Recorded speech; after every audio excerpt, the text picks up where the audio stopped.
This is Winnipeg Sports Talk Daily with Andrew Hustler Paterson and Michael Remis.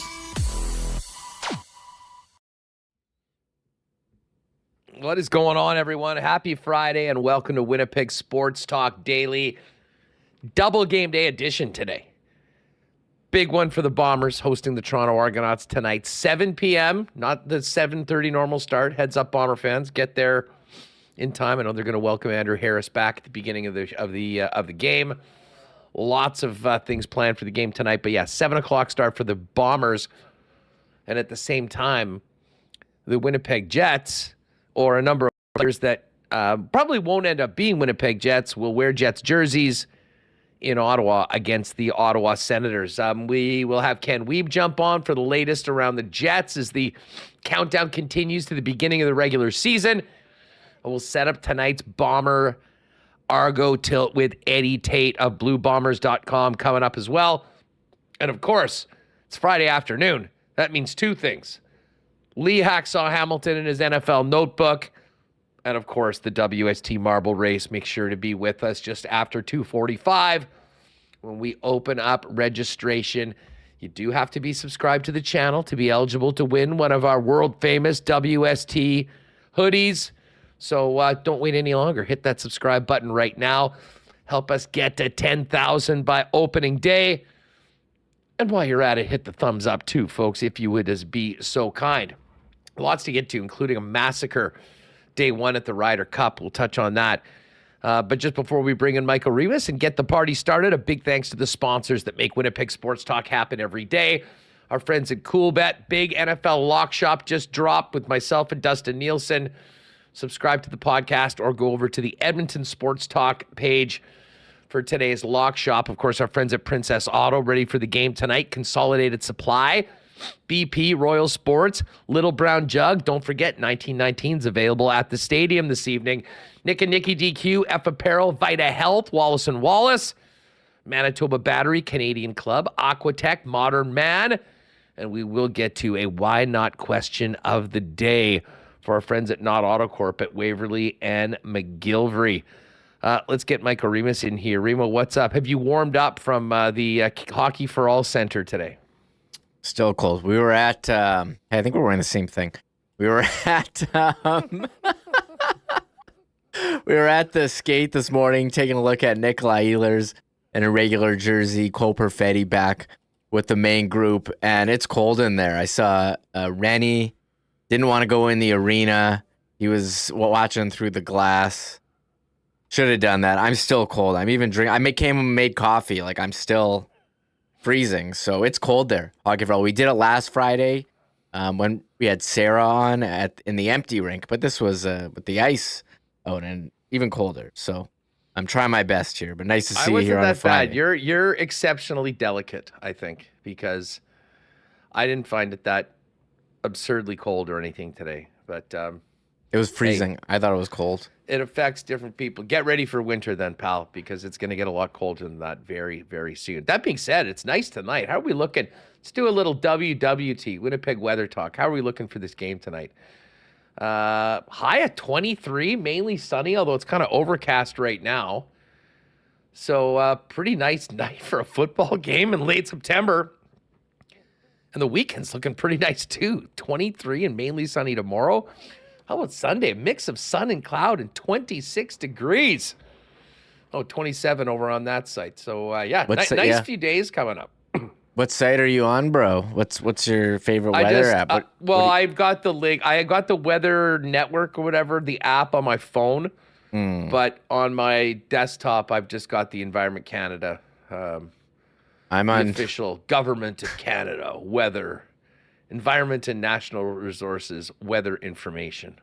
Oh, I'm on weathernetwork.com. Shout out to Theo Seegers, who notes that Corey, who was on with us last week wearing short sleeves in the rink, was also wearing short sleeves at the skate today. So that's a callback to last Friday's show where it was very cold, very cold. Yeah, Corey, short sleeves Corey, he a lot tougher than Michael Remis when it comes to temperatures. Yes. I think we can all pretty much get to that conclusion from all of this. Hey, before we get into anything, some of you may be surprised to see me here, thinking that I was in Italy. I did do a tweet last night that was, I think, misinterpreted by pretty much everyone. I was up relatively late last night waiting for the start of the Ryder Cup. And the Ryder Cup is a wild event. You have thousands of people at the gates waiting for it to open, and then everybody runs in and gets into, the grandstands around the first tee. So I was sort of reminiscing about how much fun it was being in that exact spot 2 years ago at Whistling Straits. I was just going through some of the pictures on my phone. So I just threw one out from that saying, there's nothing like the first tee at the Ryder Cup. Well, I was kind of doing that for people that were watching it in real time. Everything is done up under the home European team. This is, to me, this was clearly not the same event, albeit Ryder Cup, but it was in the USA. I got up to over 100 notifications. That's amazing. I just saw you at the game on Wednesday over and over. So I was not trying to misrepresent myself actually at the Ryder Cup. It was more a reminiscing tweet and just something about how cool that scene before the opening day of the Ryder Cup was. I would love to have been there. I still plan on bucket listing a Europe Ryder Cup at some point, having seen a couple here in North America. But I'm going to be at the Bomber game tonight. We'll be following the Jets. Too much going on right now with WST to take off for a week, even if it would be to Italy for something that I've been wanting to do for a long time, and that is see this great event overseas. So I just figured I'd address that because there was no way I was going to be able to tweet back everyone that tweeted about being in Italy this morning. Yeah, I saw Paul Edmonds at the skate today, and he's like, "Hey, Hustler's at the Ryder Cup." I'm like, "Oh no, that's an old." Who Johnny Manziel once said, the wise man once said, "Pictures can be old." That was his yes. famous line. I don't know if anyone remembers that. And you going through the camera roll, putting out this old pic. I do remember when you went. That was fun following your experience on Twitter at that time. And I know many up late watching Ryder Cup like yourself. And credit to you having it on your phone at the Hockey for All Center while watching Jets practice, called multitasking. It was, you know what, listen, I don't say too many nice things about the massive company that used to own our station and then sent us all packing.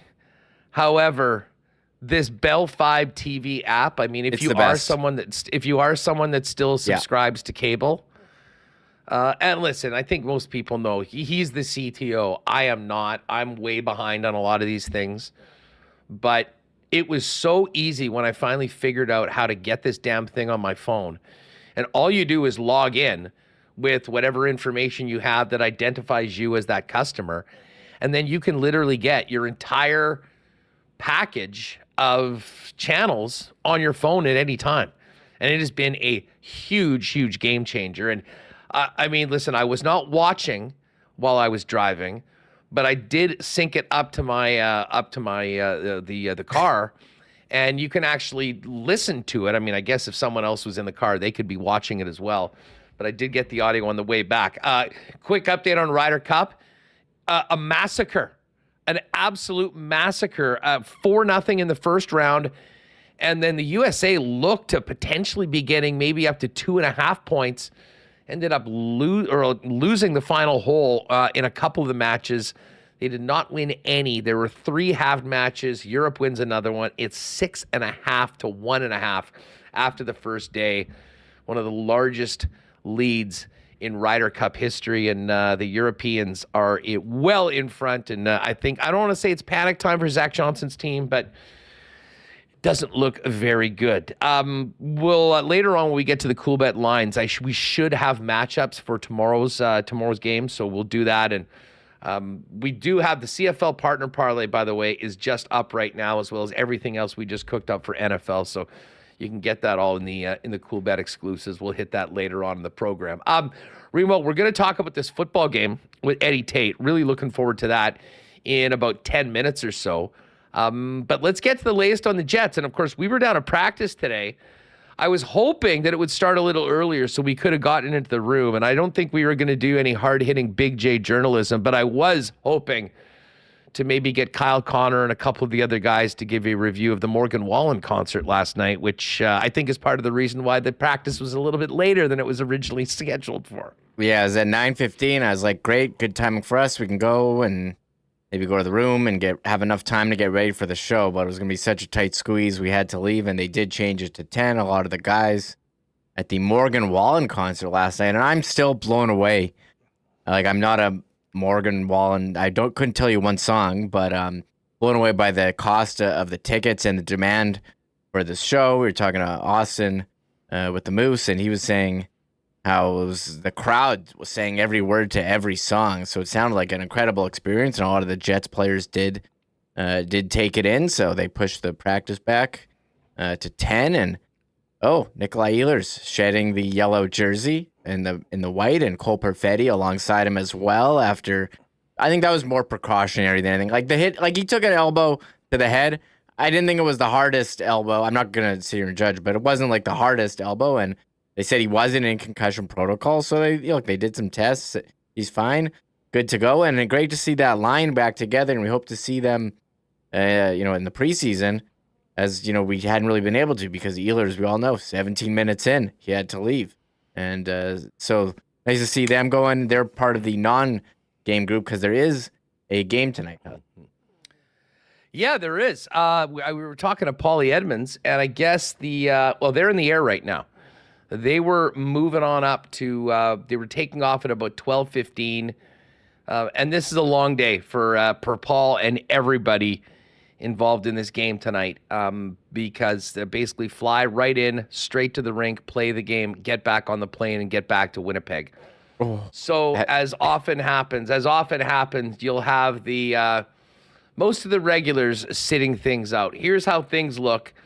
Well, this is who will be representing the Jets tonight. LB and Colin Delia will be the goalies. I think Laurent Brossoit is scheduled to start.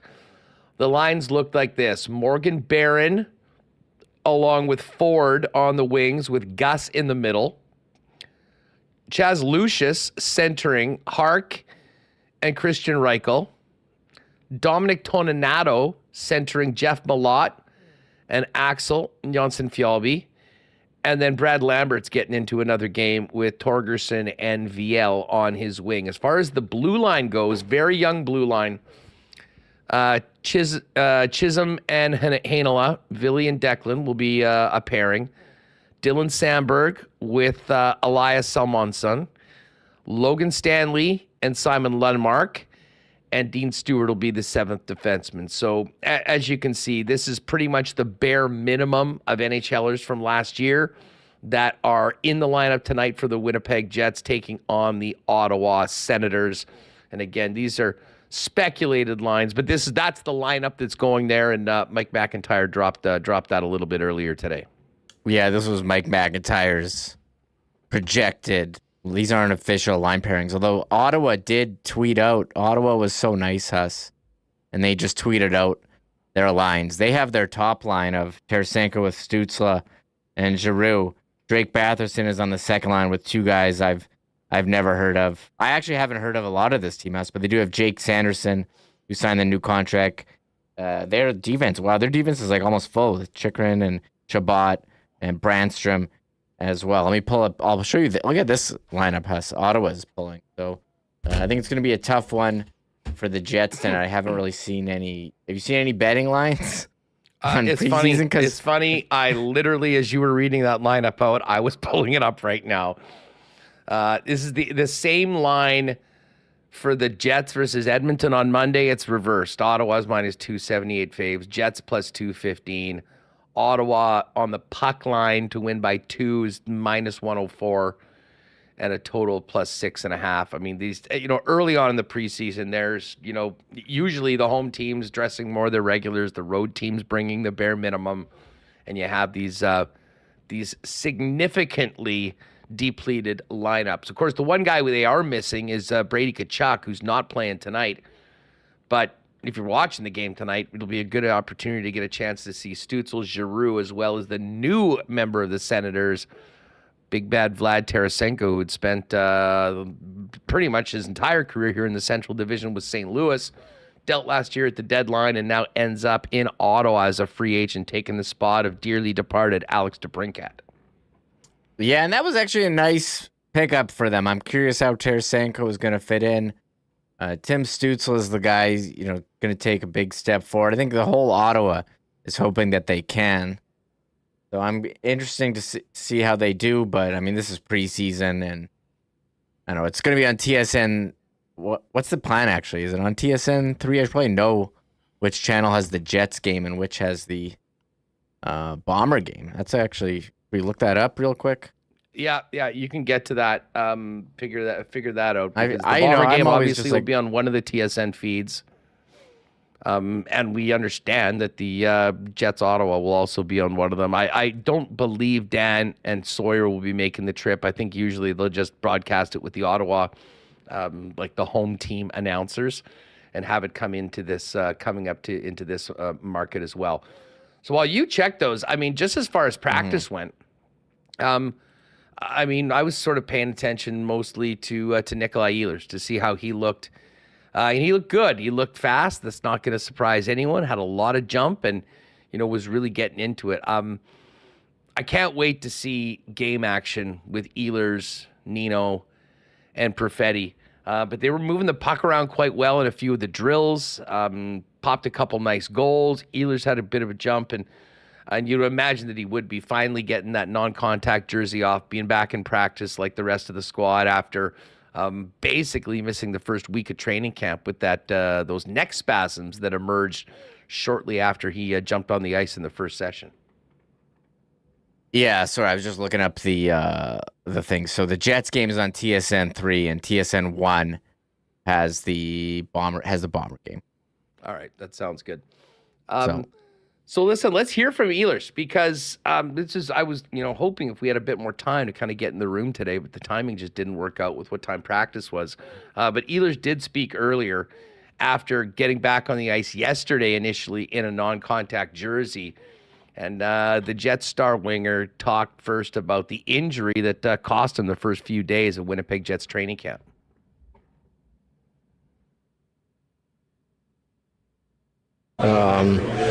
I mean, it was a thing in the gym that I've done 1,000 times that I couldn't even tell you why. But that seems to be happening quite a bit in the last couple of years. So mentally, it sucks, but at least it's not regular season. Yeah. Did you know before that very first skate, Nick, that something was amiss, or did it crop up during that first on-ice session when, I don't know however long it was, 12 or 15 minutes? No, it happened on the Wednesday, and then the Thursday skate, I felt a lot better Thursday morning when I woke up and thought I was good enough. And it felt good for the first 5 minutes until I took a shot. All right, so there's Ehlers just kind of describing what he had been dealing with. But as has been well documented, I mean, Nikolai Ehlers has had some pretty tough luck when it comes to injuries. And, for a team, especially previously, I mean, I would argue that the Jets now 1-12 up front are probably deeper and maybe positioned better to handle an injury like Ehlers. That being said, there's still no replacement for a Nikolai Ehlers in the lineup. I agree with Nick. Good thing it happened in training camp as opposed to the regular season. And unfortunately, he's had some practice dealing with injuries in the past. Here's just one more clip from Ehlers as to, what he's doing to handle the mental side of being hurt and the disappointment of not being out there to begin training camp in a big season for him and his team. I don't know. Every single time you get injured, you think, why me? You go in the summer, you work out all summer to have a good season, and a season like last year for me was mentally very very draining, because I felt really good coming into camp last year, and one game in I was out for 36 games. So something that you got to work on every single day, and you got to work on your body too to make sure that doesn't happen. But trust me, it sucks. All right, there's Nikolai Ehlers. Yeah, it does suck, but good news. No yellow jersey. Out there with Nino and Perfetti today on that line. Getting back into the swing of things. And the plan, I believe, is for Ehlers to be a part of the game Monday in Calgary. And I would think that the game against the Senators here at the end of next week, I think on Thursday, will probably be pretty much a dress rehearsal for the game one lineup for the Winnipeg Jets. We'll chop it up with Kenny Wiebe later on the program on that. But coming up, we're going to get to the big one tonight at IG Field with Ed Tait from the Winnipeg Blue Bombers. Before we do that, let me give a shout out to our friends at Modern Man Barber Shops, now with 8 locations in Winnipeg, conveniently located somewhere near you, including the newest locations on Pembina Highway or on Plessis Road. Guys, Modern Man Barbershops has a variety of grooming services, whatever you need: haircuts, beard shaping, shaves, color services, and more. And a great selection of men's hair care products and more at all 8 locations. Book your look and make an appointment via modernmanbarber.com. And make sure to give them a follow on Instagram over at Modern Man Barbershops. Well, pool season is pretty much done, even though it's going to have 20 plus degrees for the next few days. And certainly if you're planning on thinking about a pool for next year, you know Aquatech are the experts. What you might not know is that Aquatech also are experts in whole home renovations. With thousands of renos as their foundation, Aquatech can upgrade any space in your home. If you're ready to enhance your kitchen, bathroom, or even add a man cave to your home, visit aqua-tech.ca to learn more about their whole home renovations, including financing options.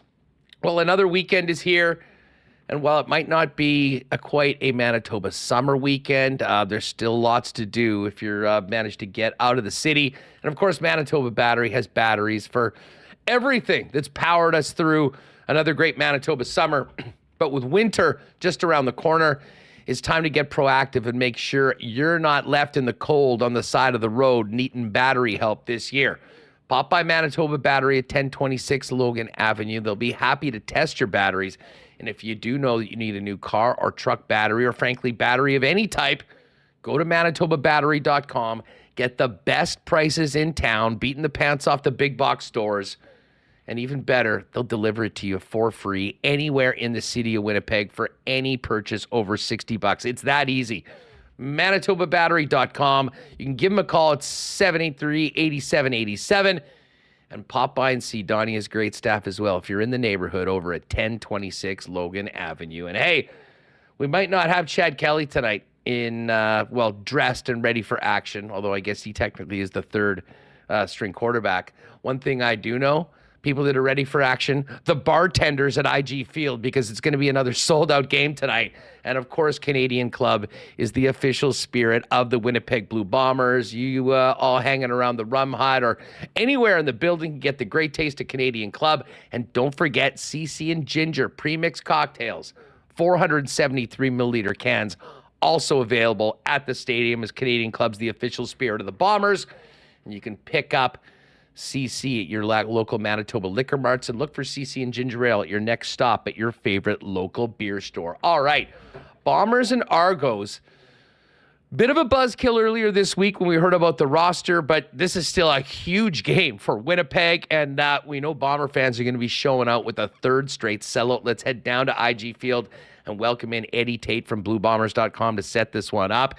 Ed, great to see you, and man, what was your reaction earlier this week when you heard about Chad Kelly? I can't really blame the Argos. They have earned the right to handle themselves as they want, knowing that they're looking at a home playoff game to get to the Grey Cup. But as I said, a bit of a buzzkill for a game that we'd all been looking forward to for months. It's interesting, isn't it, Huss? I would have used the same term earlier in the week, the buzzkill angle.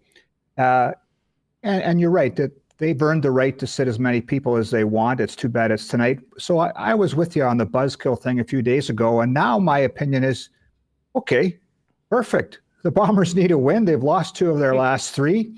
Got to keep pace with BC, who plays later tonight, and they play next week in Vancouver, probably for first place. So if they want to lay down their starting quarterback for a night and not dress a couple other guys on defense, bring it on. Perfect. It's going to be a full house here tonight. Bomber fans want to see their club get things right again. I don't care if it's, like I said in my story today, I don't care if it's Cameron Dukes or Cameron Diaz at quarterback tonight. Let's go. Yeah, I'm with you on that. And, and I hadn't really thought as much about this angle, but, listen, it shows the confidence level of the Bomber fans about this football team that everybody wanted to see the best from the Toronto Argonauts. True. The people that are really probably choked about this are the British Columbia Lions, who would have loved to have seen Toronto come in here and done everything they could to hand the Bombers a loss at IG Field.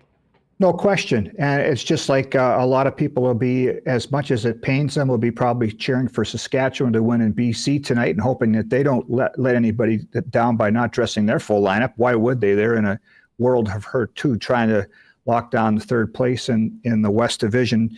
It's just a byproduct of some of the stuff that happens at this time of year with the league. And I'm old school, but when you start to see things like this unfold, Huss, and I could go off on a tangent like this, it makes you think about getting back to that debate about dumping the divisions. Because if we just had 1 to 9 in this league right now, you couldn't be arresting people because you're trying to secure 1 and 2 for maybe a first round bye, but nothing's guaranteed with this much schedule left if you have just 1 standing for everybody instead of an East and West format. Yeah. Where are you on the 1 division?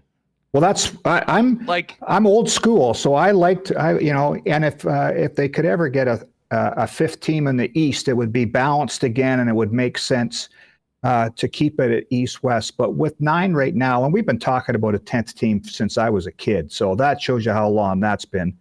I think I like the idea of 1 schedule, 1 table, 1 standings, because there's too many games now down the stretch. Toronto's going to play a third of their season where nothing matters. And so that's tough. That's tough to sell for the team. That's tough for the coaches and players to manage. That's tough for the marketing department, right? So if we had 1 standings, this game would still matter tonight. And you can bet that Chad Kelly would be taking the first snap for Toronto. Yeah, I'm with you. I love the history of East versus West. But I really do think that if we change to a format where it was 1 division and you consistently got the top 2 teams getting the buys and, more often not getting the 2 best teams playing in the Grey Cup, I think it would be good for the Canadian Football League. I don't think there's much doubt on that. The one thing I'll say about the schedule, Eddie, that I think could be done right now, and I don't really understand the strategy of why it went to this, but at minimum, let's do a home and home with every team in the Canadian Football League. And then, as of right now, there's 9 teams in the league. So if you're playing 8 teams home and home, that's 16 games. And then distribute those extra 2 within the division, and you switch it up each year. I mean, to me, that seems like the simplest and certainly most fair way to do it, because it really isn't like that right now. You'll have 3 and 4 games against some teams. And for instance, like the Argos, only 1 game in the entire season, against, one of the other top teams, which means that 1 home base is not going to see this. And obviously now with it being this late in the year, the game's almost a nothing burger, at least for one of those 2 teams. I'm with you 100% on this. Look, the balanced schedule has to come back. I think they went away from it in the condensed schedule of 2021 when we only played 14 games, didn't start till August, and they wanted to do heavy division rival kind of games and emphasize that. But Toronto's will play Hamilton 4 times this year. That's ridiculous. I don't care how good that rivalry is. That's ridiculous. We didn't go to Toronto this year. The Bombers didn't play in Toronto, which doesn't make sense to me. Andrew Harris, this is his first game back here. He didn't play here last year, which doesn't make sense to me. The fact that this is the Grey Cup rematch and we're at the end of September before it happens doesn't make sense to me. So let's get back to the home and home, like you said, play everybody twice. And then if we had a third game, you rotate it. You play Saskatchewan 3 times, you play Edmonton 3 times one year, and then the next year you play BC and Calgary 3 times. You just keep doing that. I think they need to get back to that if you're going to especially if you're going to keep the East-West format. Well, and eventually, if we can ever get to that 10th team, it's literally perfect. You've got 10 teams in the league. You've got an 18-game schedule. That's 1 home, 1 away against every team in the league. Perfectly fair. No one can complain about it, and it makes a lot of sense. Great time to quickly throw in our Why Not question of the day for Not Autocorp at Waverly and McGillivray, and I'm looking forward to seeing the Not fellas at the game tonight. I know they'll be ready to go. Should the CFL move to one division? Remo's already got the poll up in the chat. Vote right now. Yes, certainly ahead early, but one division with a balanced schedule that is essentially as fair as possible to any team. The one thing that you do, if you are a traditionalist that always wants to see West versus East, that might not be the case in the Grey Cup under that. So let us know. Why not question of the day in the chat. Eddie, as far as the game goes tonight, let's talk about first the roster. And been a long time since we've seen Theodric Hansen out there for the Bombers. It's been a long road back with this Achilles injury. How's he looking? And I'm not sure if you've spoken to him, but I imagine he can't wait to go out and hit someone. I've talked to him a couple times this week, Huss, a few times in the offseason too. You just check in on a guy. I did a story on him in the spring when he was in full recovery, opted to come back to Winnipeg from Germany in January of all times to come back to Winnipeg to get his rehab in because he wanted to be around Al Couture, our head athletic therapist. I really like this guy. He's been a cool dude since he first got here. He was the face of the global program right from the beginning, works as hard as anybody else. And everybody remembers that play in the 2019 Grey Cup where he blew up a couple of Ticats on a kick return.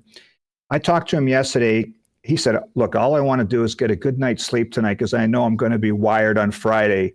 And, I would hate to be in his way on the first special teams. Let's say it's a kick cover unit. If he's running down the field to try to blow somebody up, get out of the way because it's going to be nasty. I'm not sure how many snaps he's going to get on defense, Huss, but before he got hurt, he was a pretty important rotational player at end, too, that helped give Jackson Jeffcoat and Willie Jefferson a bit of a breather.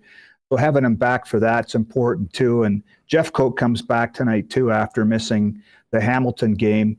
Those are 2 pretty big additions on defense, but I'm really excited. I watch special teams like everybody else just to see the kick return or, the kick coverage, but I'm going to keep an eye on number 3 tonight to see what kind of havoc he wreaks on specials. Hey, speaking of specials, I guess we had some encouraging signs from Janarian Grant this week. What's the latest on the Bombers All-Pro kick returner? Yeah, it's been a little bit odd, and I know a lot of people ask, they say, what's going on? What's going on? Well, he's not practicing yet, and so that's my thing. Until he gets back on the practice field, don't get your hopes up. Now, he has been running a lot more, both during practice and behind closed doors, from what I understand. My guess, this is just a guess, was that he would be back for next week's game in BC, which would be massive. First of all, because he's, I think, still the best kick returner in the league. There's a lot of good ones. And he's also eaten up the Lions a few times on kick returns, last year especially. So they need to get him back. He's a guy that can change field position, if nothing else. He's also just so dynamic, he can change a game. So fingers crossed he might be back next week. You mentioned Jackson Jeffcoat. I think back to the BC game. I think to the Hamilton game. Like, a lot of times he doesn't show up as much on the stat sheet, Ed, but it's hard to overstate how different this Bomber defense looks when Jackson Jeffcoat is in. It's a great point. I think that if you, I haven't done this, but you put a little, the light bulb's gone off in my head now, Huss. I'll have to check this to see what Willie Jefferson's stat totals are like with Jackson Jeffcoat in the lineup versus not in the lineup. I think Willie's gone 7 games now without a sack. Mike O'Shea said this yesterday. Don't base his performance just on that sack total because he still does so much to impact the play. But look, I think he's way more dangerous with Jackson Jeffcoat on the other side.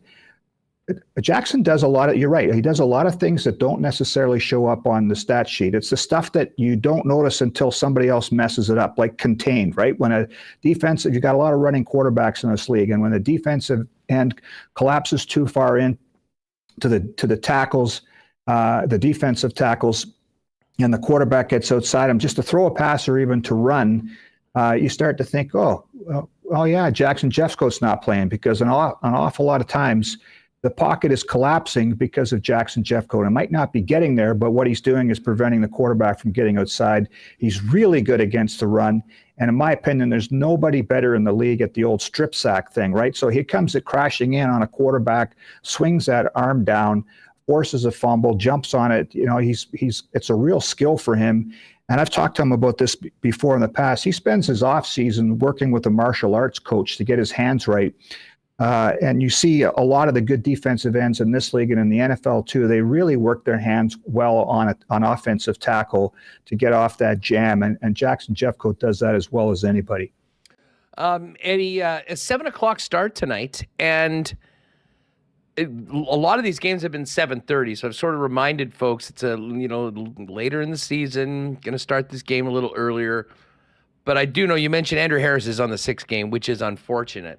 But I do know there's going to be a little welcome back, which I think we all agree is probably overdue, but they haven't had a chance to do that, and unfortunately he's not going to be playing. But not only that, orange shirt game, I guess they'll be doing the special warm-up jerseys. There's a lot of special things about this game tonight.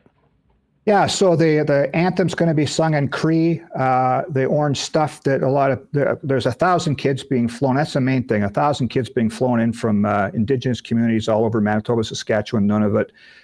They're going. It's such an amazing experience if you get to see these kids. I've talked about this earlier. We used to fly in about 20 kids from a different First Nations community for every home game a few years ago.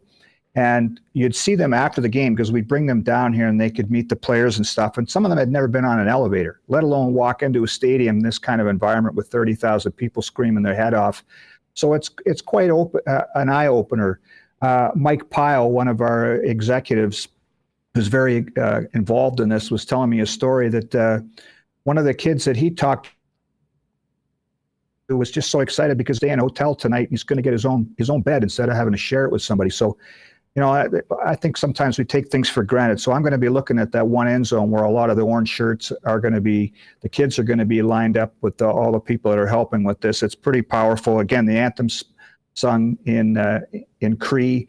Both the Argos and the Bombers are wearing the orange shirts in the warm-up. Those jerseys will be auctioned off after the game. The Bombers are wearing the Star Blanket logo on their helmet tonight. So this has grown into quite a big thing, and it's league-wide now too.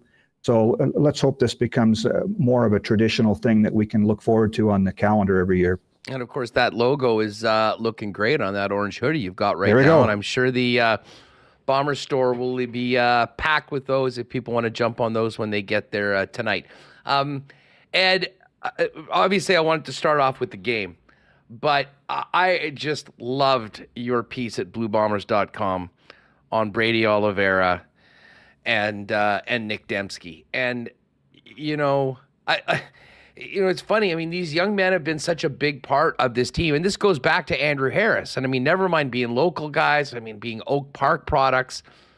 But doing some things that, frankly, Canadians, never mind local players, have never done before. And Brady Oliveira and Nick Dembski are on the verge of Canadian Football League history for people with a Canadian passport, never mind coming from the same damn high school in the city that they're playing. Yeah, to me, I'm a stats nut, and a history guy too, especially with this league. So I love this angle. no Canadians. There hasn't been a team in this league that's had a Canadian rush for 1,000 yards and have 1,000 yards receiving in the same year. And so the Bombers have a chance here. Brady is already over 1,000 yards rushing. Nick Dembski's at 931 receiving. So he's going to get there eventually, hopefully tonight. And you're right. So two Canadians, one getting 1,000 yards rushing, one 1,000 yards receiving on the same team, let alone both from Winnipeg. And on top of it all, which is the most confounding thing, the most amazing thing to me, is they're both from Oak Park High School, which is just the odds of this happening are so minuscule. It's unbelievable. They're both guys that love this town, love this team. And I think it's a hell of a story. And as I was talking to Brady, and I can maybe mimic it a little bit here, but as I was talking to Brady the other day, I said, do you guys do anything kind of Oak Parky before the game? Do you write stuff on your sleeves or and he says, no, but we have watched tonight in the warm-up. We have a special 204 handshake. And I said, well, what the hell's that? So they take their fingers and they do the old 2, and then they pound fist for the 0, and then they go 4 in the air and do this high five kind of arm lock thing. That's their 204 handshake. So he said that nobody's really paid attention to it before, but and I'll be watching for it tonight. I think it's so cool that these guys are stars on their hometown team. And I mean stars, not just guys that are taking up a roster spot. It's a hell of a story, and I applaud those guys for how much they care about this team and this town too. Well, Ed, I mean, I've told this story many times, but I was live on the air in Nick Dembski's draft year, and obviously saw him coming up from Oak Park and starring for the Bisons, which I was quite close to. And it looked like the Bombers, who were picking second overall. I mean, Kyle Walters, identified 2 things that this team needed: offensive line, protect the quarterback because Buck Pierce was getting killed, and Canadian talent. And they went with Suk Chung.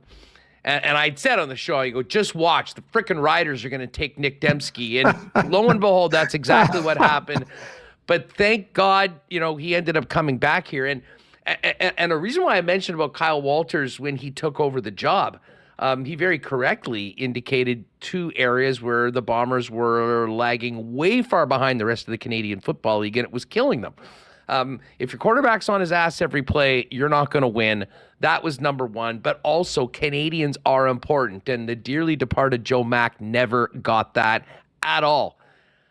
But now we're sitting here, we're talking about Brady and Nick and what they've done, not to mention some other local products contributing in other areas, but to be on the verge of historic performances from Canadians like that, I think when we look at this era of Blue Bomber football, not only has it done amazing things off the field, but I really think that you could point at the Canadian talent on this team, led by those 2 guys in this particular season, as a big reason why the Bombers are the Bombers, and in a lot of ways have been the class of this league for the last number of seasons.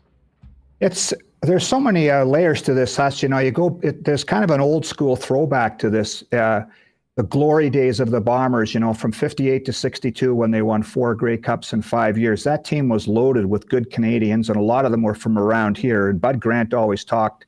I think it was Bud Grant that coined the phrase "Canadians are gold, Americans are silver" when you're putting together a roster in this league.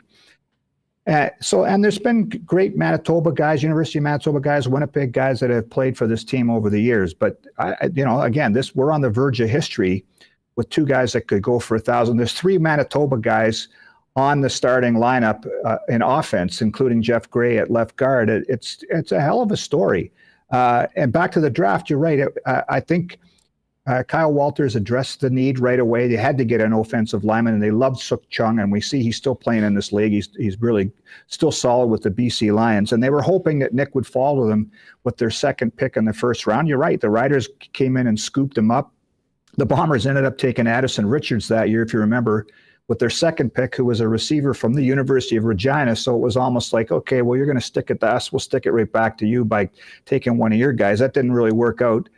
But when the first chance came to get Nick Dembski back in free agency, they went after him. And it was Paul Lapalisse who saw something there a potential weapon on offense, and then Buck Pierce has only built it further. He's having a career year. He's already got career numbers, and it's pretty amazing what those two guys have done. And you know what I mean? Off the field, of course, Nick, the proud new dad, getting used to dad life. And I mean, I don't know what we can say more about what Brady does in the community. I mean, first day of the bye week, dude's on a 4:30 a.m. flight up north for more of his dog rescues and things. I mean, sometimes you couldn't even write up characters that you'd want to have more a part of your football team. But this is professional football. It's all about production. And there's very few guys, regardless of passport, that have produced as consistently as Brady Oliveira and Nick Dembski over the last couple of seasons. Yeah, the stuff that Brady does with the dog rescuing, I mean, he's already kind of famous. Well, he's not kind of. He is famous for that kind of work. I think there's got to be a TV show on this for him because it's pretty compelling. I know some of our content guys, Dave McDonald and Cam Bartlett, went with him to First Nations near Barons River during the bye week and are putting together something. I'm not sure when that'll be done about the dog rescue stuff. That's been done before too. It's pretty powerful to see what he does in terms of rescuing him and his girlfriend. It's they're good guys. They're good Manitobans. It's hard not to cheer for these guys. Remember that 2021 Grey Cup? I did a story a couple days before the game where I talked about, again, the uniqueness of Andrew Harris at the time, Nick Dembski, and Brady Oliveira all being prominent players on the team, all being from Oak Park High School. And Willie Jefferson, to his credit, called him the King, the Duke, and the Prince of Winnipeg, those three guys. And I love that. And it still kind of fits. And I think the King is coming back tonight. He's not going to play, but we are going to have a moment for Andrew before the kickoff. I sure hope that people stand up and applaud this guy because he was such an instrumental part of this too. It's just a cool story that Manitoba guys are starring on this team, just as it would be in Saskatchewan if the Riders have Saskatchewan guys, and same in BC, any place. There's a lot of Quebec guys in Montreal, that sort of thing. It's a cool story. It's a unique thing to the CFL. Well, and again, it is a little disappointing that Andrew's not going to play, and the game seemingly doesn't mean a lot to the Toronto Argonauts. It certainly does to the Bombers. But I will still maintain, I think that, and again, you're more the history guy, could tell me if something, maybe back in the 60s was the difference. But in my lifetime, the most impactful free agent signing the Winnipeg Blue Bombers have ever made, and you could make an argument in the Canadian Football League, was Andrew Harris, because not only what he did on the field, he started that culture change and was a real leader, and in a lot of ways paved the way for guys like Brady and Nick to do what they're doing right now. Obviously, Nick was already in the league, but he will always be a big part of this Bomber generation. And as I said, it was he kind of got one over on them last year in the big game. And the only way to really make this right is to have these teams fully healthy playing against each other at Tim Hortons Field at the end of November. Yeah, you're right. One of my favorite memories covering this team for a long time is the 2019 Grey Cup, and Andrew Harris had such a big game, and he's standing on the stage, and he's got in one hand the MVP of the game trophy, and the other hand the most valuable Canadian of the game in that trophy. And it was kind of, I remember that year was pretty tumultuous for him, and it was kind of here you go, all you doubters and cynics, and we know how much Andrew was driven by that stuff. It's too bad he's not playing tonight because this is his swan song. He's already said that he's going to retire, but at least he's going to be here tonight to be saluted. And you're right, Hustle, you make a great point. I don't know how you can grade these things, but it would be certainly cool to get a panel together to see what the best free agent signings were of all time, because if that's not in the top 5, then I guess I've been asleep for 30 years. No, well, it is. And listen, those are so real right now. So proud of my teammates. More than a lot of others, is that what Andrew brought here was not just on the field. A lot of it was off the field, Ed. And I mean, that I think started, a whole new way of connecting this fan base back with the team that, really wasn't anywhere close to where it is right now back then. Just quickly on the way out, it'll be time soon for people to start voting for, nominees. We know Zach's the back-to-back MOP. He's still having a monster season. Brady, I think, would have probably barged himself into that conversation as well, but it more often than not is a quarterback spot.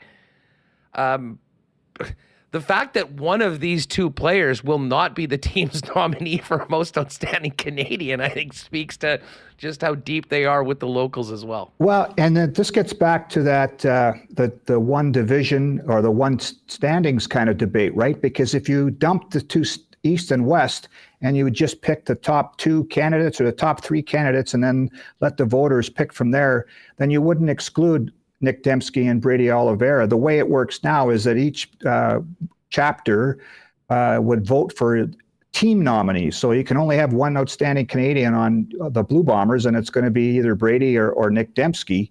But one guy is already out of the running before he can even, get a chance to be considered for the overall award or even the divisional award. So I think that, that's another case to dump and get back to go to a one standings format instead of two divisions. It's, we could keep going all day about Chad Kelly not playing, and that's what it would have been really cool too, to see two most outstanding player candidates go at it head to head tonight. I wonder if this might hurt his chances at all, because if he sits tonight and then doesn't play in another game down the stretch and Zach piles up more yards and touchdown passes, that's got to influence the voters when it comes time to vote. Ed, just before we go, last game was the Ukrainian night, and they had that massive Ukrainian, like the Kubasov burger. Yeah. Is there? And I know you're more. I know you're more in charge of what's happening on the field, but is there some sort of a special concession item that fans should be looking at, or are you? Is that on the game notes? The what we get and where we find it? Huss, I feel guilty for not knowing this. I don't know what kind of, if it's a Wallaby burger or the giant Ukrainian burger or whatever else might be tonight. I apologize for not being properly prepared on the concession stuff. I expect you to have a full report for me later on tonight through Instagram or Twitter or X, whatever the hell it's called now. We're gonna be we'll be digging that up. There it is. That's the Wallaby burger. That, oh my God, the Wallaby burger is looking even more Wallaby-esque now. They add fries to it this year? Holy smokes.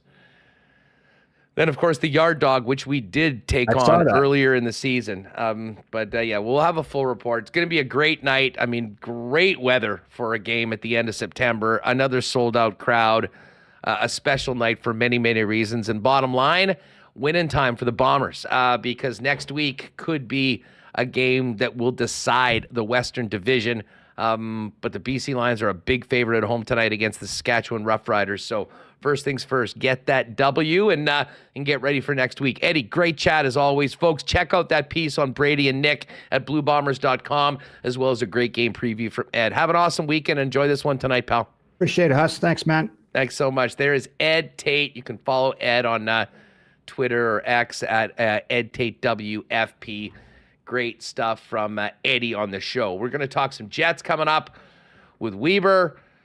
Do want to thank our friends at Vita Health Fresh Market for their support of Winnipeg Sports Talk. If you're looking for great prices on natural and organic supplements, beauty products, groceries, and Winnipeg's largest selection of local products too, head on down to one of 6 Vita Health Fresh Market stores or online at myvita.ca with a fully shoppable website and same-day local delivery if you place your order at myvita.ca before 11 a.m. Hey, if you're gearing up for back to school, keep your energy up with Health First B12 Supreme. B12 is involved in so many functions of our bodies, like metabolizing carbs, fats, and proteins, which are converted into energy. Health First B12 Supreme is on sale all month at Vita Health, family-owned and operated in Winnipeg since 1936. Get on down to one of 6 Winnipeg locations, and again, shop online at myvita.ca. Our friends at Wallace & Wallace are ready for winter. You've seen their fences and trucks all over the city. What you might not know is they're also the leader in overhead door sales and service. Your overhead garage door had lots of ups and downs this summer, working hard to get you to and from all your summer fun with the fam. but is about to work a whole lot harder because winter puts far more stress on a garage door. The right time to prevent downtime this winter is now. Give Wallace & Wallace a call to book your inspection and maintenance service call today. For residential and commercial overhead door sales and service, there's only one name, or two you need to know, and that is Wallace & Wallace. When you look in the closet, fellas, how you feeling? You need to up your menswear game heading into these next few months and the change of seasons? Well, if you do, there's only one place you need to go, and that is down to F Apparel. Custom suits beginning at $400, along with chinos, golf pants, custom shirts, both tucked and untucked styles, and an incredible selection of menswear accessories. In a wedding party or having your big day coming up next year, talk to the gang at F about a 15% discount for all the suits when you and the fellas get your duds for the big day at F Apparel. They're down at 190 Smith Street. Go see them or find out more online or make an appointment at EPHapparel.com. And hey, we're hitting 26 or 27 on the weekend. Plenty of time to get on those summer blizzard flavors at your local Nick and Nicky DQ. 4 locations, including DQ Northgate, DQ Polo Park, DQ St. Anne's, and DQ Niverville. Delicious blizzards, ice cream treats, those amazing stack burgers. And don't forget, Nick and Nicky will also have a pita pit now out in Niverville, now open, healthy, delicious, fast and fresh. And with great catering, too, you can hit them up on X at Pita Pit Niverville. All right, Friday afternoon. I'm getting word from the chat that honey garlic pork bites, special concession item today at the game. That actually sounds great, right in my wheelhouse. So maybe I will do a little update on that tonight at some point via Instagram and a little bit of a rating. You can follow me at Hustlerama, and I'll certainly fire it over to Reem to get it up on Winnipeg Sports Talk if I'm able to find them. Ken Wiebe joins us now from the Winnipeg Free Press. I'm still getting used to that. How's the new gig going, Ken? Is it just like you've been there all along? Andrew, great to be with you. Always a pleasure on a Friday afternoon. Yeah, it's settling in nicely here, I would have to say. Everyone knows that my first job, my first internship were at the Free Press. So certainly that eases the transition to a degree. Does everybody know that? Well, sorry, not everyone. Huss, that's a good point. It was so long ago. We've added so many people in generations the chat. Ago. It was, sorry. I sometimes forget. I was laughing about this with Brendan Dillon this week when he was congratulating me on the job. I was like, Brendan, I'm 48 now, but I don't feel like the old guy on the beat, Huss. I mean, in a lot of ways, it's awesome that I've been covering hockey in this market since 2000, and I had my first summer internship in 1999. But I still kind of feel like that, youthful and exuberant person coming out of the University of Regina. So even though it's year, I think, 24 of covering hockey at the professional level. But yeah, it's been a lot of fun. Mike McIntyre has been great to work with. Feel like the double coverage we've been able to provide on most days at Winnipeg Jets training camp has been a lot of fun, and hopefully the folks are enjoying the reads. And we've got a lot of fun stuff coming up. And for those folks who they're familiar with the mailbag from my days at my previous employer, Mike and I will have our first Winnipeg Jets monthly mailbag going on Sunday. So if folks in the chat have questions that they'd like to have answered, email me, email Mike, send us a DM. If you get some questions in the chat, Hustles, maybe Remo can forward them into my direction. But yeah, it's been a lot of fun. Feels like it's been able to kind of get locking in on the storytelling. This week, Mike wrote both of the gamers off of the home game. So for me, I was doing more watching than worried about live tweeting and everything else. It was nice to kind of watch a couple of the players that we'll get into in a second. But yeah, it's been a lot of fun so far, no doubt about it. Most of the chat is talking about the honey garlic pork bites at the game right now. Well, Huss, I love to eat, so I mean, I will not be at the game with you tonight because I'm covering the Jets game off TV. But I'll be. It's going to be a 3-screen evening here, Huss. As you know, I'll be keeping my eyes on the Blue Jays, trying to clinch a playoff berth. Definitely be having one eye on the Bomber game also, and we'll also be fortunate enough to have the Jets game on a screen that's bigger than my laptop for this road game, which will be a nice feature. Interestingly enough, just a quick tie-in there. I mean, Nate Schmidt, his lower body issue he mentioned yesterday while just kind of shooting the breeze with a couple reporters, that was related to when Evander Kane dumped him on that tripping penalty. What we didn't see when the camera went forward to follow the play was that Kane fell on him after the play. So while he was able to, I think, finish most of the game, that's where the nature of that lower body injury kind of was sustained. So for the conspiracy theorists out there, Nate is expected to be back, I think, on the ice on Saturday. Rick Bowness was saying earlier today. So we know it was a long laundry list of injuries to sort through yesterday, but good news mostly for the Jets, with Cole Perfetti feeling good on the ice again this morning after being on yesterday with the secondary group. Nikolai Ehlers, I think, dumped the non-contact and is expected to get his first preseason action on Monday against the Flames.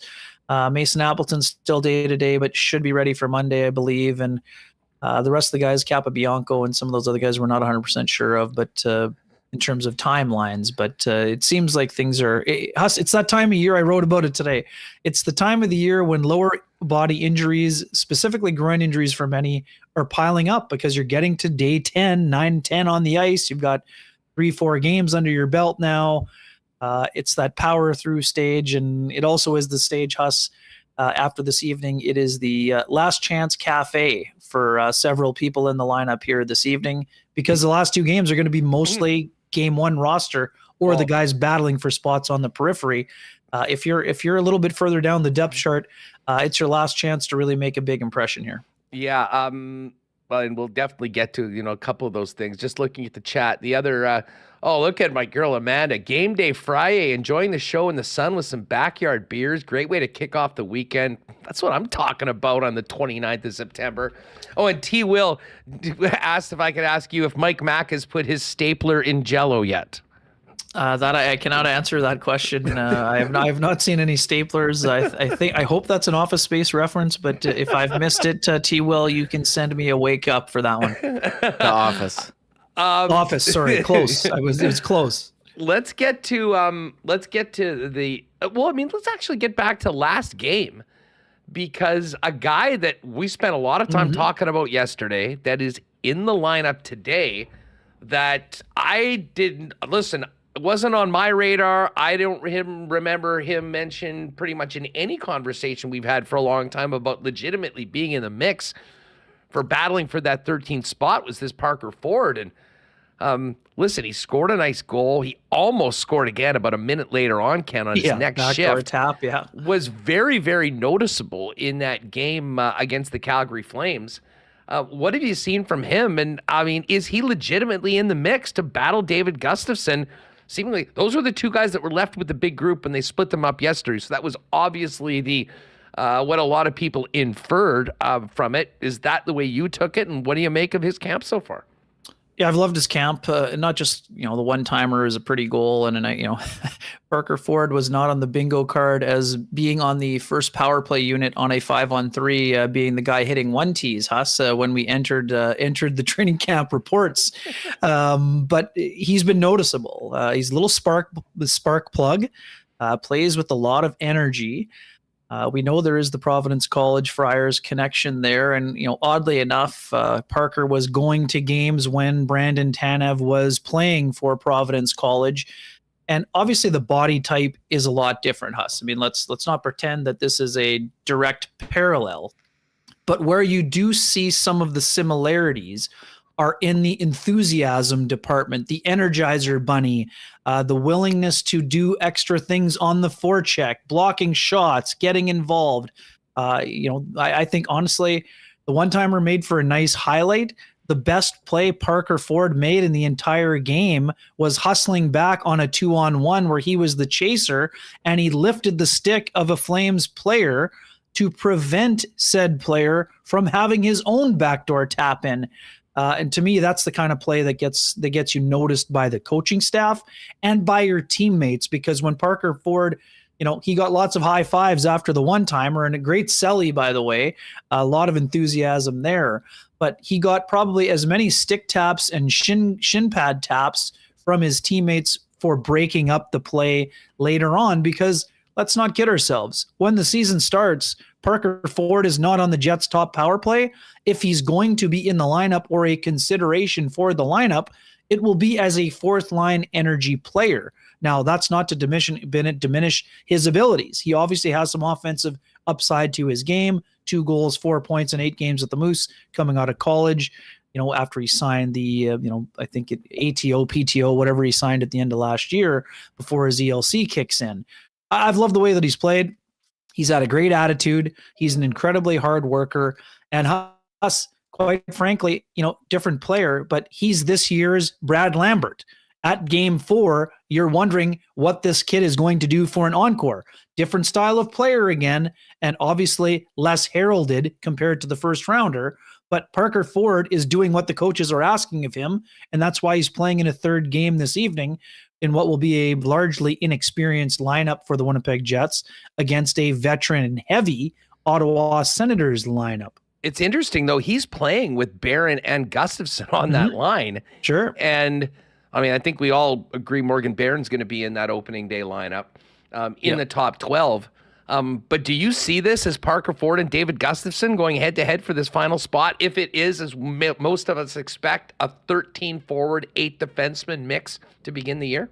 Yeah, it's interesting. I think it's more situational, Huss. Obviously those 2 guys are competing for that job, but so are Dominic Toninato and Jansen Harkins, right? So I wouldn't say it's a distinct, 1v1 in this situation. And we joked about it the other day, Logan Stanley was on a pairing with, at times with Jekyll and Chisholm, right? So these guys also battling for the same job in a lot of regards. So, it's interesting. I don't see it as 1 versus 1, but, those guys are in that mix. And for me, Huss, David Gustafson is still in the lead in that job, but he's got lots of company.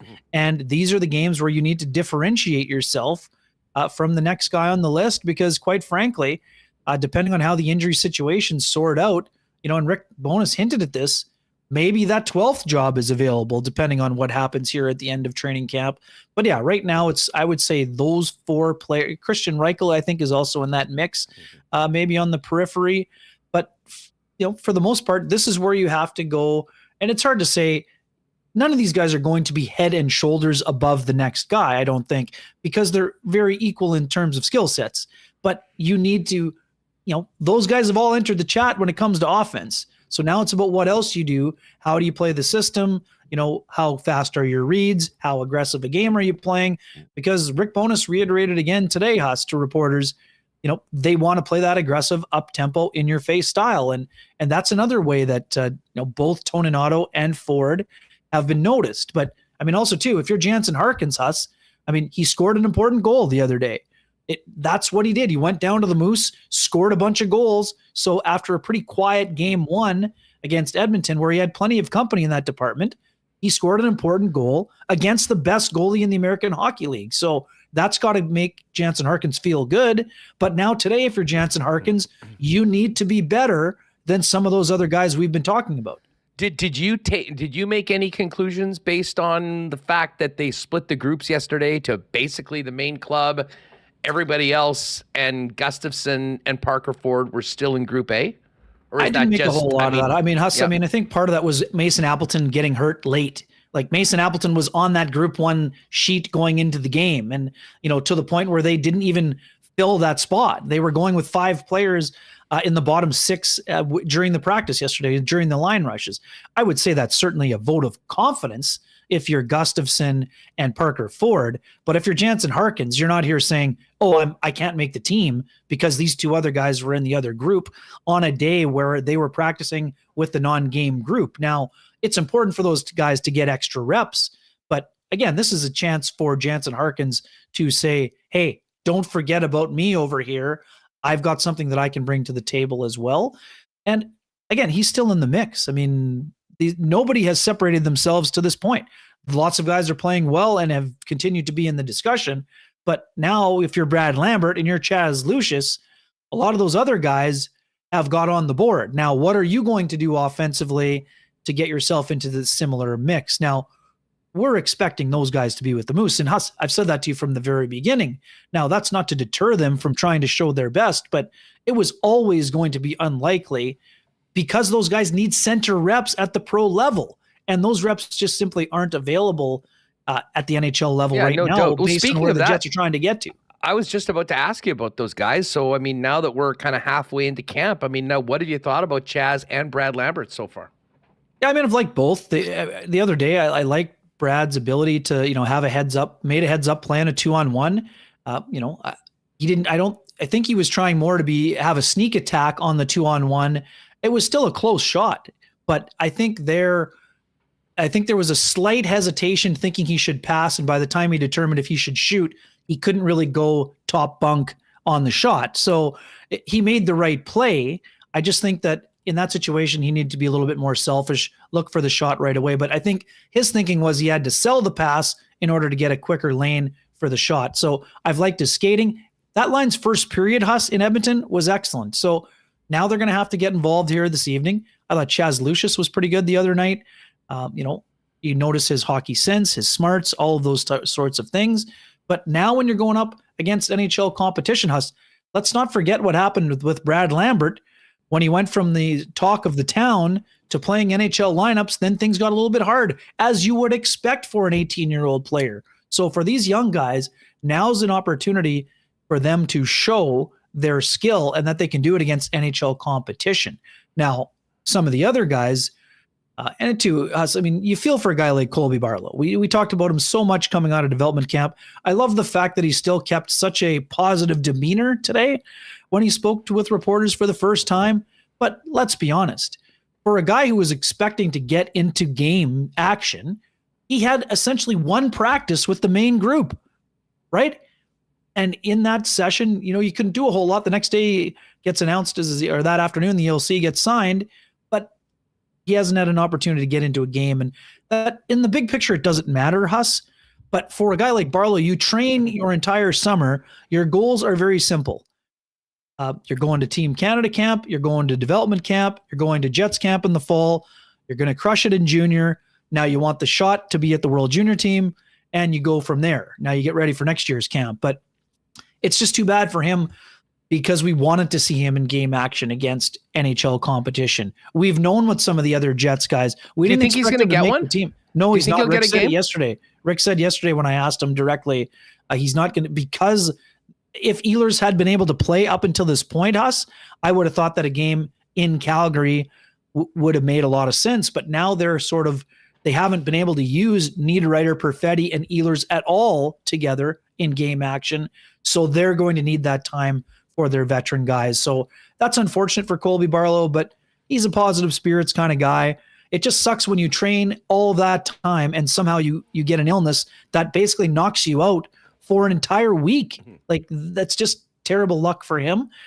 Not a sign of things to come. This is a guy who's going to have a great year in junior. I think he will have a chance to play for Team Canada at the World Junior as long as he goes back and dominates with the Owen Sound attack. But that's one thing from Camp Huss that we were really looking forward to, and it sort of feels like that it's something that leaves you left a little bit. It's got to be an empty feeling for him. Sure, he's had a great attitude. He's been learning a lot, but he would have loved to have got into some NHL competition. So that's kind of one of the unfortunate stories of training camp, kind of along with Ehlers getting hurt in that first session. Yeah, well, for sure. And I'll say this, Ehlers looked good today. Yeah. He had the yellow jersey off. He was skating around with Perfetti and Nino Niederreiter. There were some interesting drills that they were doing. So sort of 5-on-3s, like not like a PK, but, starting with defensemen at a certain spot. And they had, listen, I'm not going to sit here making some hot take judgments on this line's going to be amazing from watching 10 minutes of drills in practice. But, we saw a lot of that jump and everything. I mean, just Nikolai Ehlers creates so much, whether it's on a game or in practice, Kenny. And It was great to see him out there. And, we heard him speak yesterday. Got to be really tough to just deal with that. But like he said, better it happened in training camp than in the regular season. And hard to imagine a player more important to the Winnipeg Jets to keep in the lineup than Nikolai Ehlers, because that second line, I think with him on it, has some real potential. There's no one that can do what Nikolai Ehlers can do if they're taking his place right now. And, we'll look forward to seeing what that lineup looks like and that line in particular when they get to Calgary, I believe, on Monday night. Yeah, no doubt. And liked a lot of what I've seen from Cole Perfetti. And, for the people saying, oh, well, he gets hit too often. It's just another example. Like, give me a break. It was a blindside headshot. I mean, like it was it was one Mississippi, at least two Mississippi, and maybe even three by the time the guy actually hit him. Cole said he basically had been dumped the puck in and was turning to the bench at the time he finally got hit. And like, you can't, even if you have your head on a swivel, you aren't expecting to be hit at that time. So that was just a blatant cheap shot and just an unfortunate set of circumstances for Perfetti.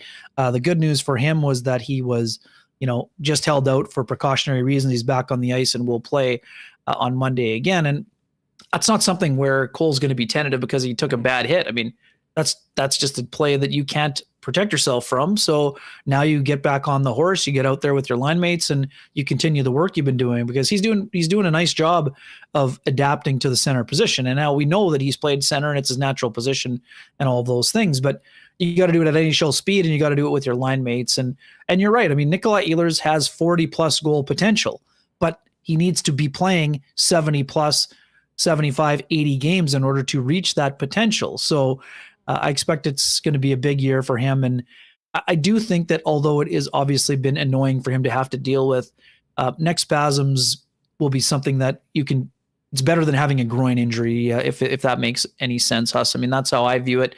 I think that once he's ready, once he's cleared for contact, he's going to be good to go and he'll really start to shine, because what we've seen already, Perfetti and Nino Niederreiter starting to get some nice chemistry between them.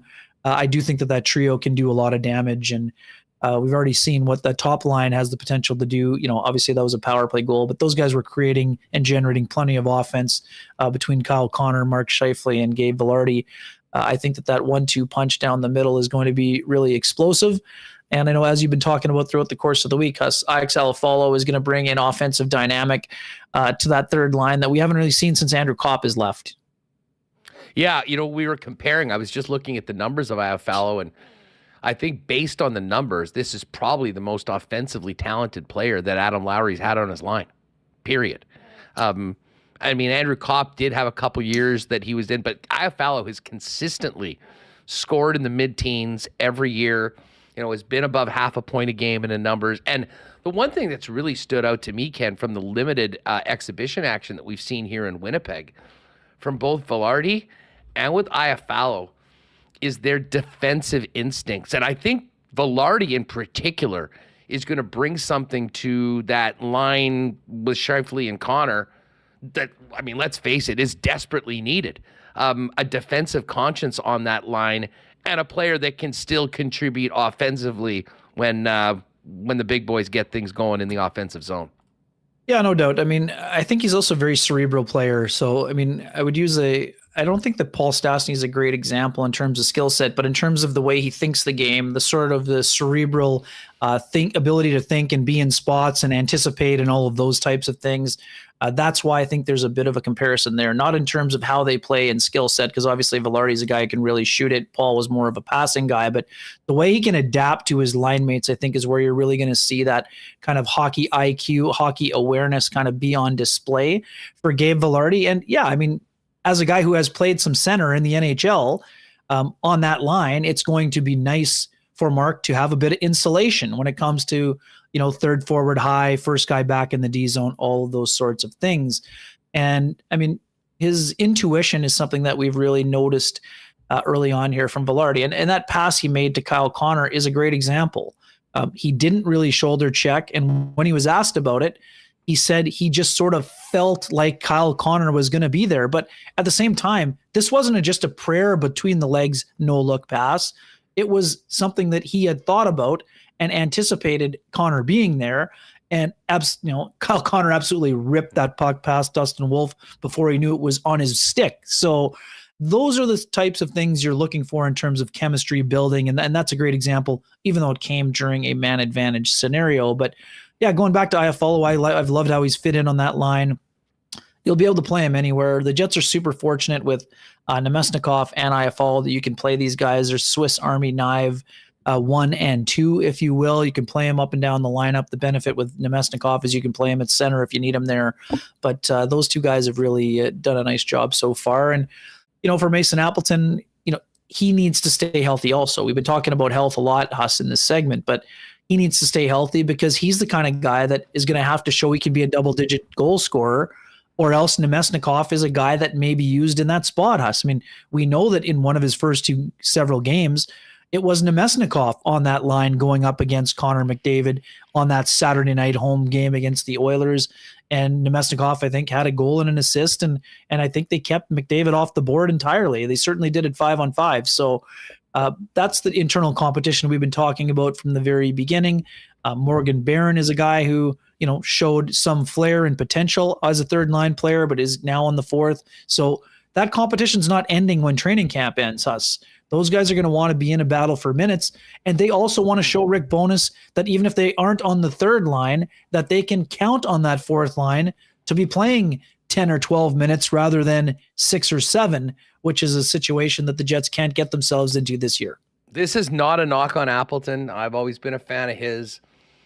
If it was up to me, I think I'm putting Nemesnikov with Iafallo and Lowry. Now Nemesnikov certainly brings something to that fourth line if he's playing there that brings it to another level. But I think you're right. I mean, to your point, there is pressure on Appleton to be healthy, to be out there, and to be producing, because the potential for that line has been ratcheted up with Iafallo there, and certainly the way Adam Lowry finished his season and has started so far in training camp. And I think with the amount of heavy lifting that line does, if they can make it a little more offensive and spend a little bit more time in the offensive end, I think we'll see the results come from that. And that certainly is, it will be something that we'll be following, the right side of line 3 and 4 when it comes to Appleton and Vlad Nemesnikov. Ken Wiebe's with us from the Winnipeg Free Press. Weber, let's talk about the blue line quickly.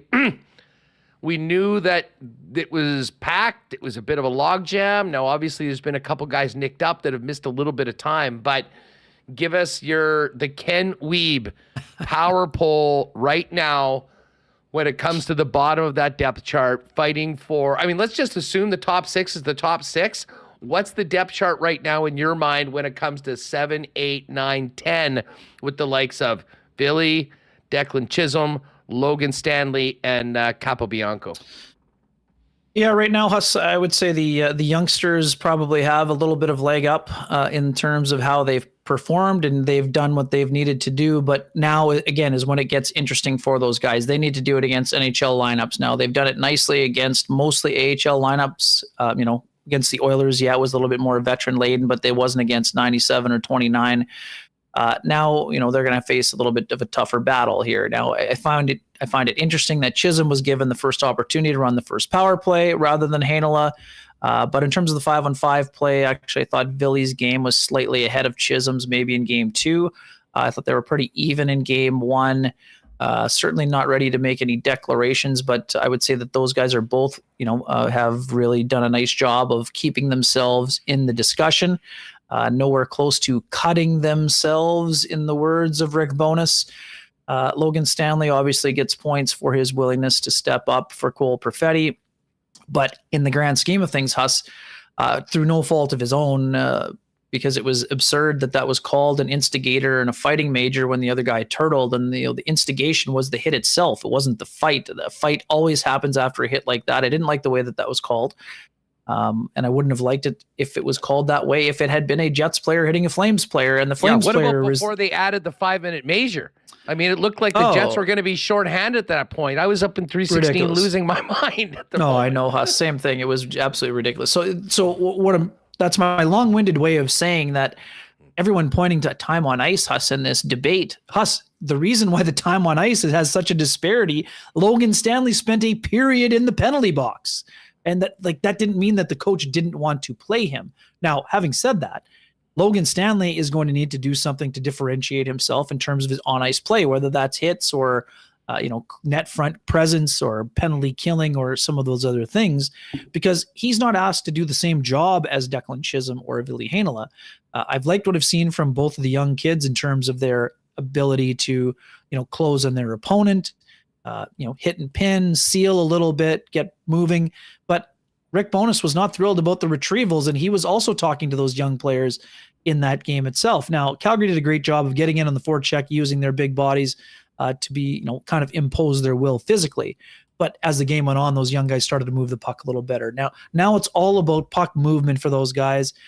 If they get some power play time, they're going to have to take advantage. But for the most part, I would say that Villy and Chisholm kind of neck and neck.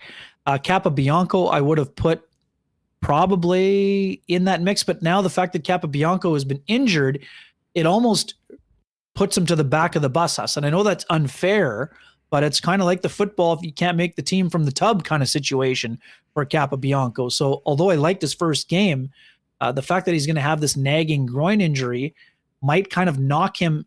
It doesn't mean that he's going to be waived for sure. Maybe, if it doesn't progress this next week, maybe he goes on IR. I know you talked about that with Murad a little bit this week, but that's not to say that that's the way it's going to play out either.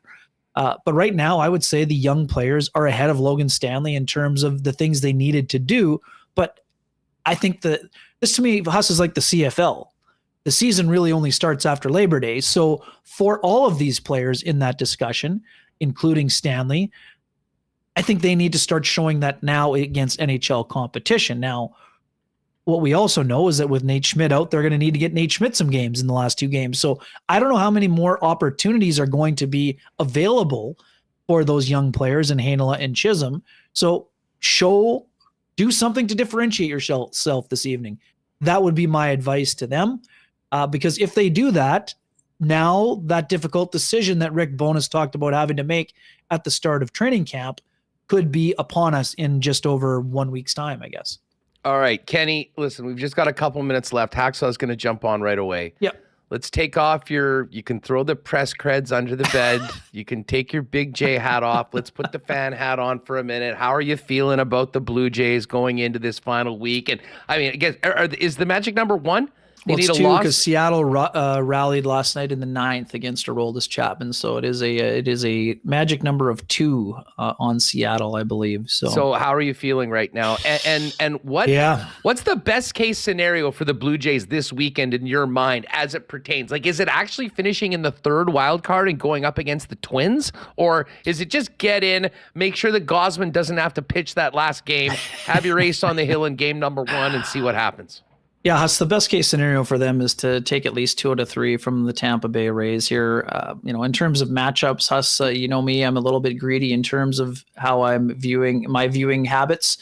For me, if the Jays happen to be going to Minnesota as the 3rd wild card, there may be a vehicle headed towards Minnesota because the Jets just so happen to have an off day on Tuesday for the AL wildcard activity. So there could be some trekking down the I-29, if you will. Personally, I'm willing that to happen, but in terms of the injuries that the Tampa Bay Rays have sustained recently, although their pitching staff still can give the Jays fits, especially with Tyler Glasnow, I do think their best matchup is probably Minnesota. Having said that, Tampa Bay is pretty beaten up right now. But the key for them, after getting kind of had the bats held at bay by both Michael King and Garrett Cole, that 6-0 win was very crisp. Chris Bassett has had an unbelievable season. Huss on the mound. They just need to get Vladdy rolling. George Springer's got it going. I think even Dalton Varsho's got his bat going near the bottom of the lineup. Kevin Biggio. I know I told you this, I think the first time I ever saw Kevin Biggio at spring training in Dunedin, that, watch this guy, he's going to be a stud. That take has not been, a very great one to this point, but his DFA'd earlier this year, and now his second half has been monster. unbelievable. It's been unbelievable defensively, offensively, clutch hitting, all of those things. So I think the Jays have put themselves in a good spot. But like you said, if they can have Gausman go in game 1 and then either Bassett or Barrios in game 2, I think they'll be in a really good spot. But a lot of things going well for the Jays. I don't like the way they run the bases. They've run themselves into a lot of outs, but they've got a lot of things going right now. And it's been a lot of fun to watch. So that's been a lot of fun. And I know you talked about it with Scotty earlier this week. Our thoughts are with the Snow family in Calgary. And on a local note too, Huss, I spend a lot of time out at the Tamarack, and obviously my thoughts are with the Fowlers after the passing of Lois this week. She's an unbelievable lady, and I'm very fortunate to have spent a lot of time with her these last few years. And we're thinking about the Fowlers and their extended family right now, and this is a difficult time for them. Yeah, definitely passing on sympathies to them as well. Kenny, great stuff as always. Get those remotes ready, the screens prepared for this evening, because you got a lot on your plate with the Jets. And again, the Jets Sens is on TSN 3, Bombers Argos on TSN 1. Figure it out and enjoy the game, and keep me posted on those the potential vehicle on I-29 midweek next week. Maybe you can make something happen on that. Yeah, right on, Husson. Looking forward to Hacksaw's thoughts on this, and your thoughts on the expanding chiefsdom with the Swifties. I wonder how that's how those combo platters are coming together. Taking over the world. You know what? By the way, and I'll get to this with Hacksaw in a minute, but the fact that she's going to be apparently at the game on Sunday, I have already asked Pat Gregoire and the folks at Coolbet to get us a number, seriously, an over-under number on the TV audience for this game. Because I think the Sunday Night Footballs have been regularly in around 20 million. Like, well, we're going to see. We're going to literally see it via the numbers what the T-Swift effect is.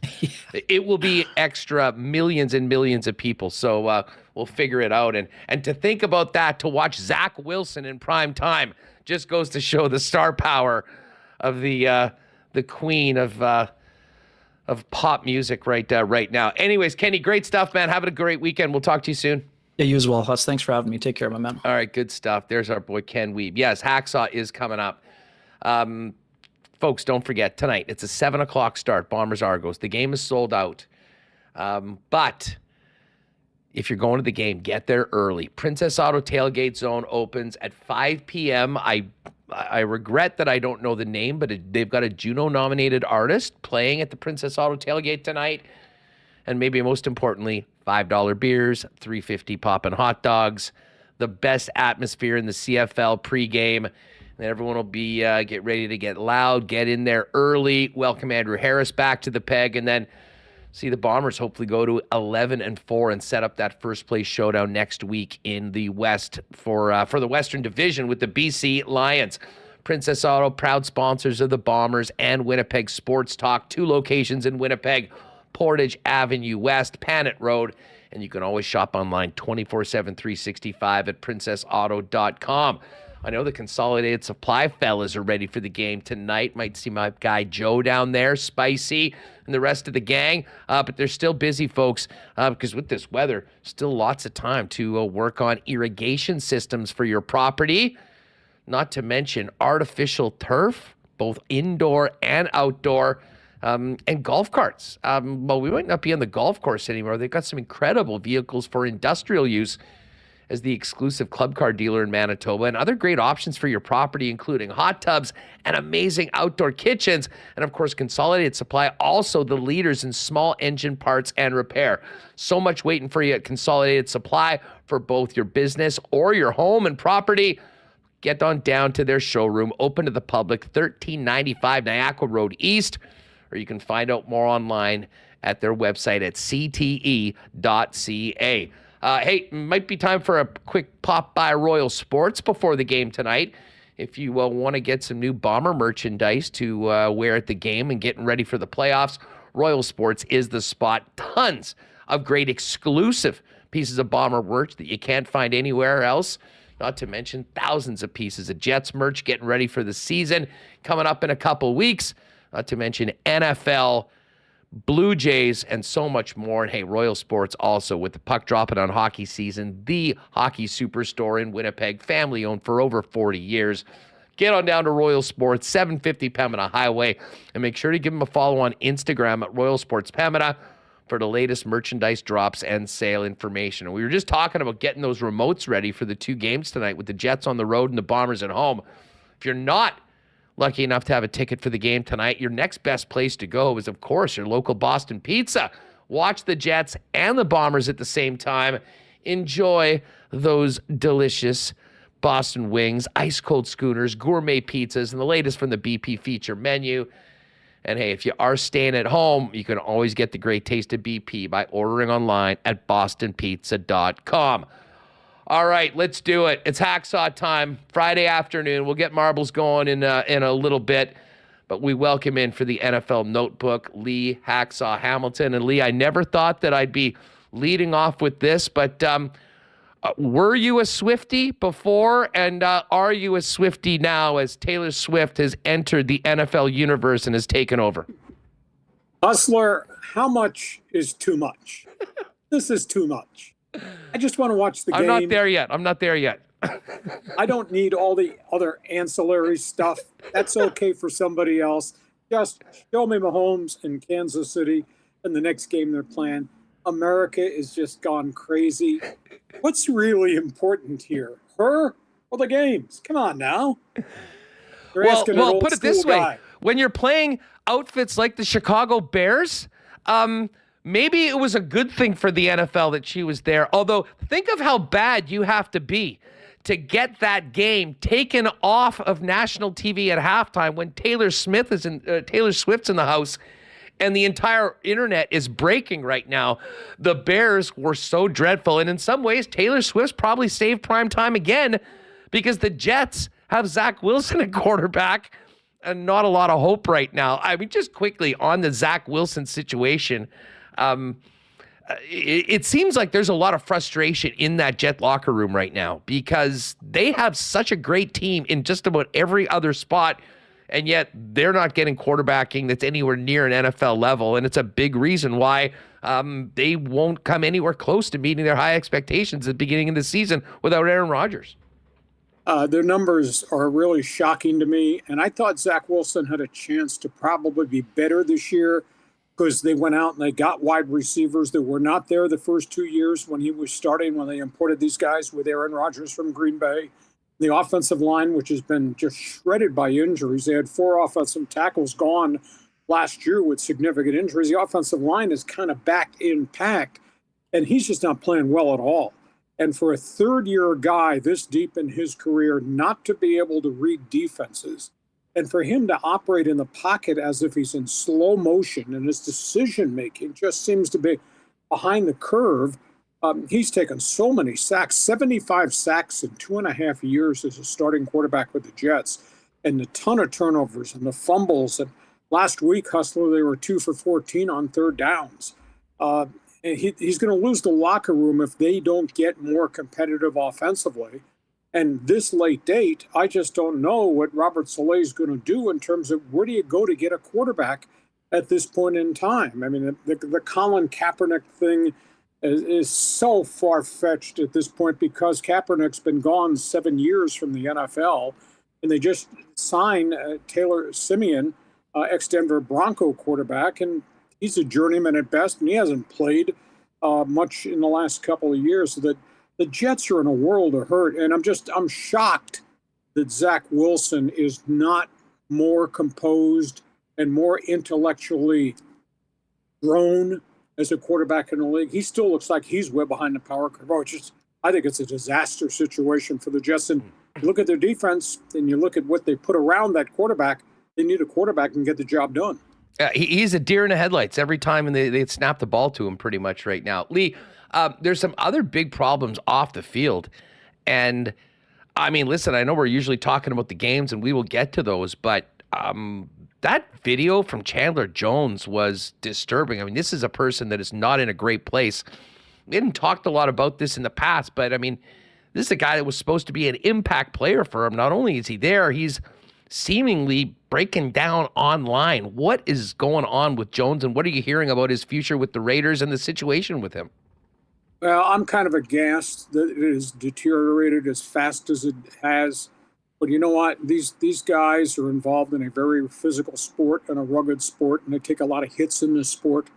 And a guy who can be good on a Friday might wake up Monday morning and not be right and might not be well.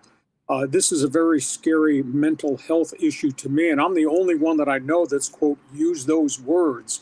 But you don't act like this in private nor in public as it relates to his constant harangues on social media against the entire Raider infrastructure and what he's doing in the middle of the night. And now he got himself arrested at a home for violation of a domestic order to protect his family.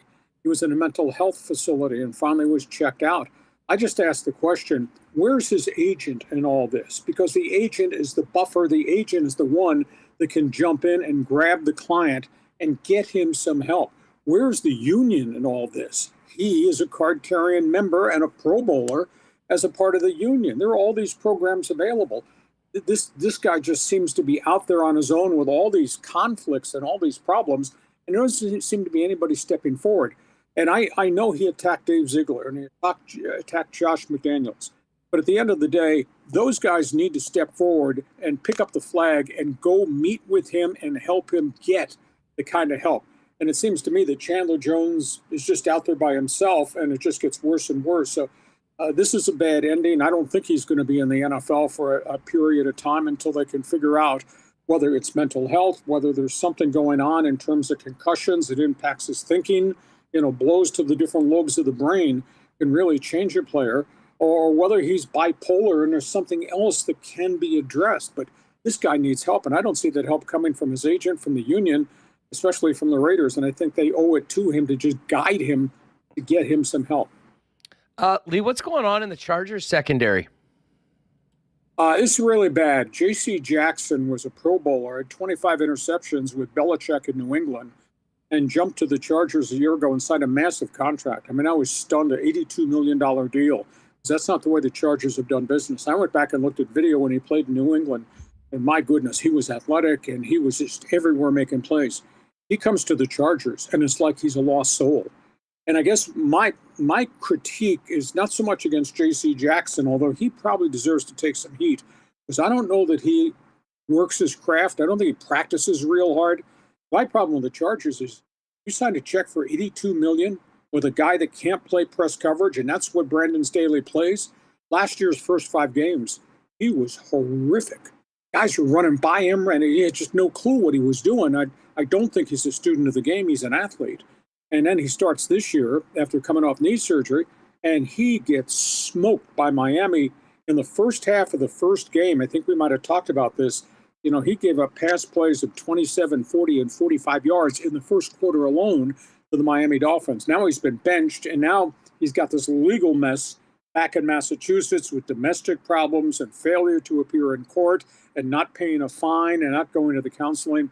This guy right now is on the outside looking in. And on top of everything else, last night after practice, he criticizes Brandon Staley and asked the media, what else can I do? I practice and I'm in the film rooms and the meetings. Well, you need to be a better athlete. You need to be in better condition. You need to be a student of the game.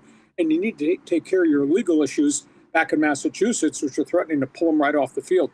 It's just a disaster with a team that's playing horrific defense for a head coach whose resume has defense stapled on the front page of it. So Chargers play the Raiders this week. Both these teams are in big trouble. Hacksaw, we got Falcons Jags coming up from London this weekend, and I believe Jags went back-to-back overseas. What's the latest on the international experiment of the NFL? Well, it's good that you touched on that point, because this story is just breaking. I don't know if it's gotten nationwide coverage yet. Obviously, Jacksonville has been one of the teams that's gone to play in London, and it's kind of pioneered the international games brought in England, and the fact that we got all these games there. The National Football League is finally confirmed. They are talking about a process of changing the schedule. And what they're talking about, because everybody plays 17 now. One year you play 8 at home, the next year you play 9 at home. Now they're rethinking that, and they're talking about everybody would play 8 and 8, and everybody would play an international game. That would mean there'd be 32 teams available. There would be 16 international games. And this kind of folds in to what the NFL's been doing behind closed doors. They got people in Paris. They got people in Berlin. They got people in, I think it's Barcelona, Spain. Obviously, Tokyo, Mexico City, Brazil. They're talking about other games in other international venues. And if you're going to go to the 8 and 8 schedule with one international game for every team, you have 16 opportunities now to play globally. They have their people down in Melbourne, Australia this past week. I think this is a real fast-track thing for the NFL to take this global thing to where it's never ever been, which is a ton of different places. And the NFL flag right now, it is red hot in terms of marketing. So I don't know that this will happen for 2024, but I would bet by 2025 we could see 16 international games, maybe four of them in England, maybe 2 in Paris and 2 in Germany and 2 in Spain, and then you hopscotch to these other locales. That's the next thing on the horizon. Well, and, we're starting to get the London games, and we're going to have, I guarantee, this Chiefs-Dolphins matchup will be the best, at least on paper, international game they've ever had. It's too bad that Tyreek Hill's return against the Chiefs wasn't at Arrowhead, but that game's in early November in Frankfurt, and that'll get some people up early, and the ticket response in Germany was incredible for that. That is a hot ticket even overseas. Hacksaw, it was supposed to be Mahomes versus Rodgers on prime time. Now we know who the headliner is of that game, but there still is some pretty intriguing games on the docket, including the Miami Dolphins, who just put up a 70 spot on Sean Payton at the Broncos. God, that was sweet. Going into Buffalo, what a great tilt in the noon slate to get things going. Is it Sunday yet? Bring it on. Miami, 550 yards per game. That's what they're doing with this quick offense. They've changed everything with Tua out of the shotgun almost nonstop. Ball gets out of the pocket, no pressure. You can't rush him because he gets the ball away. Tua is thrown for 1,028 yards already in the first 3 games of the season. Got a 122 quarterback rating. I think he's only taken 1 sack and 1 hit in the first 3 games. So they've redesigned everything that Tua does offensively. Those wide receivers, Tyreek and Waddle, 16 and 20 yards per catch. The running backs are just busting big plays, catching the ball out of the backfield. Miami's the complete deal. Now, they're going to Buffalo. And Buffalo is Josh Allen, and that offense is averaging 383 yards per game. But Hustler, Buffalo is defense. And Buffalo has given up only 253 yards per game. Buffalo's got 12 sacks. They got 9 takeaways. And when you have the ball on 3rd down, you're only converting 31% of your opportunities. So, Buffalo's defense just brings it. So how cool is this going to be, the quick twitch passing attack of Miami against Buffalo's guys who are going to go get that quarterback? That's going to be a hell of a game. What do we hear about Deshaun Watson? I was all ready to pick Cleveland in the lock shop earlier. We were making our picks, and then I see that he's questionable and has barely thrown this year. I was leaning Cleveland because their defense has been absolutely lights out, but I had to sort of stay away, knowing that if he's not there, I'm not really too sure. Not that he's been lights out or anything like that, but what's the latest on that Browns-Ravens matchup here in Hacksaw? Well, we got Cleveland's defense, and that is the storyline. What Jim Schwartz has done there in terms of pressure, in terms of defensive line play, has just been absolutely amazing. I think Watson, he threw a little bit today. He's got a shoulder bruise. I got to believe he's going to be there. But they got another problem because they just re-signed Kareem Hunt. He's got a groin issue. And I don't even know if Kareem Hunt is going to play. And Hunt was supposed to be kind of the backup to replace Nick Chubb. So I don't know what Hunt's status is. But Cleveland's statistics are just mind-boggling. In the NFL, where everybody throws for 300 yards and everybody gets 400 yards in offense per Sunday, Cleveland's given up 163 a game. Who figured that? On 3rd down, Cleveland's allowing conversion only 19% of the time. And when you drop back in the pocket, Andrew, throw against Cleveland, those quarterbacks are averaging just 48% completion rate. So, Cleveland statistically is winning at virtually every facet of the game. So the Browns, although their offense may be a little bit limited, Baltimore's got some issues with injuries. There is no Odell Beckham. He lasted a game and a half, and now he's got an ankle issue. Lamar Jackson is having to do a lot of it by himself because the running game is kind of busted up since the loss of J.K. Dobbins. So Cleveland could take down Baltimore, but it won't be a pretty game. It'd be more like it's not a masterpiece, maybe a smudged finger painting when you got Cleveland's defense beaten on what little offense Baltimore has. So good game, not going to be a pretty game though. What else do we have just as far as the weekend? Chargers Raiders coming up. Let me ask you about the Pats Cowboys game, because that one to me, it's a 6.5 point spread right now. The Cowboys look like we were on a collision course for maybe a battle of undefeateds next week when they take on the Niners in prime time. They got stunned by the Cardinals, and they're going up against a Patriots team that certainly has issues offensively and Mac Jones being up and down, but a defense that is legit. Appalling loss for the Cowboys. I mean, I would have bet my mortgage that Dallas would have won. Couldn't believe that Arizona somehow, some way, with a third-string quarterback like Josh Dobbs, got that thing done. I don't know whether Dallas wasn't mentally ready, because I don't think Arizona's got a great defense, and they look so out of sync. Now, they'll come back. I think they'll get this thing fired back up. And by the way, but lost in the whole equation now, as New England plays to Dallas, is the return of Ezekiel Elliott. And he had 80 yards rushing last weekend. New England finally got him into the offense. So they're going to try to play ball control, and they're going to play really good Belichick defense. And we'll just have to see whether Dak gets these wide receivers back in gear, because those guys didn't. They weren't getting open, and I didn't think they ran precise routes. I was kind of stunned at how poorly Dallas played against Arizona. But I think they'll crank this thing up. But you do have Dak, but you got Belichick's defense. That back end, all those young guys are really playing well for the Patriots in the secondary. I totally forgot about Zeke's return to Dallas. That will be fun to watch. Folks, you know that LeeHacksawHamilton.com is where you need to go on a daily basis to make yourself the smartest person in the room. Lee also now has the podcast. He's on YouTube. He's on Instagram. Lee, I've got to tell you, this is I learned this from Michael Remis, the CTO, Johnny Clickbait.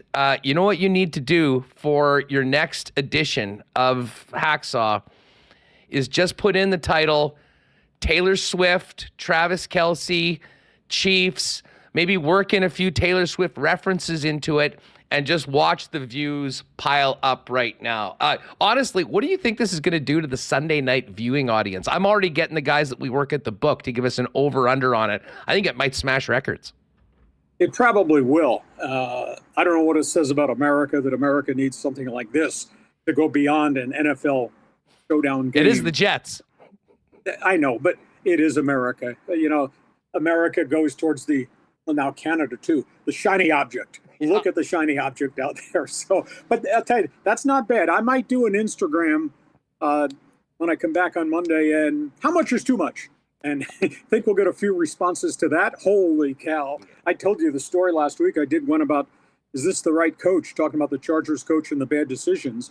And in the first 33 hours, that Instagram post was up. We had 101,000 hits in the first 33 hours. It's like well over 200,000 now in the first week. So those people are out there. You just have to hit the right button. Well, exactly. You combine that with Taylor Swift, and we're talking millions. And by the way, you almost had the ability to do the exact same damn thing last Monday with Staley going for it on 4th and 1, not getting it, but still winning the game. People are still talking about that game around here. It was a wild one. Hacksaw, thanks for doing this. Have an awesome weekend, and enjoy Sunday Night Football, the full games on the weekend, and we'll find out what is too much, and I don't think we're close yet, to be perfectly honest with you. Just wait till you see what NBC has in store for us Sunday night. Oh, I think there'll be all types of musical interludes with the in there in between the breaks. It's how much is too much. That's all I got to say. Hey, have yourself a great sports weekend, Hustler. We'll catch you next Friday. You're the best, Lee. There it is, Lee Hacksaw Hamilton. Get to the YouTube channel, and of course, go to LeeHacksawHamilton.com. Links are all there, and man, it's just much like our conversations are elite. So is everything Lee's got over at the site. All right, we've got to get to marbles. Marbles are open right now, so exclamation mark marbles. You know how that works, everybody. I can tell you, and we'll get to this in the Coolbet lines in a minute, but kind of mentioned off the top, was looking forward to finishing off September with some great golf reports, and a big thanks again to our friends at Breezy Bend who've been with us for another great golf season. If you are thinking about a great long-term home for you and your family at one of Winnipeg's top private courses, Breezy is the spot. Talk to our pal Corey Johnson over at the clubhouse, or go to breezybend.ca for more information about getting on the waiting list for the 2024 season. And got to tell you, it was an absolute massacre in the first 2 rounds of the Ryder Cup. The Euros playing at home in Italy, up 6.5 to 1.5 after the first 2 rounds. We'll get to the matchups for round 3 coming up in just a second in the Coolbet lines. And hey, Bomber fans, don't forget, Little Brown Jug 1919 available now at IG Field.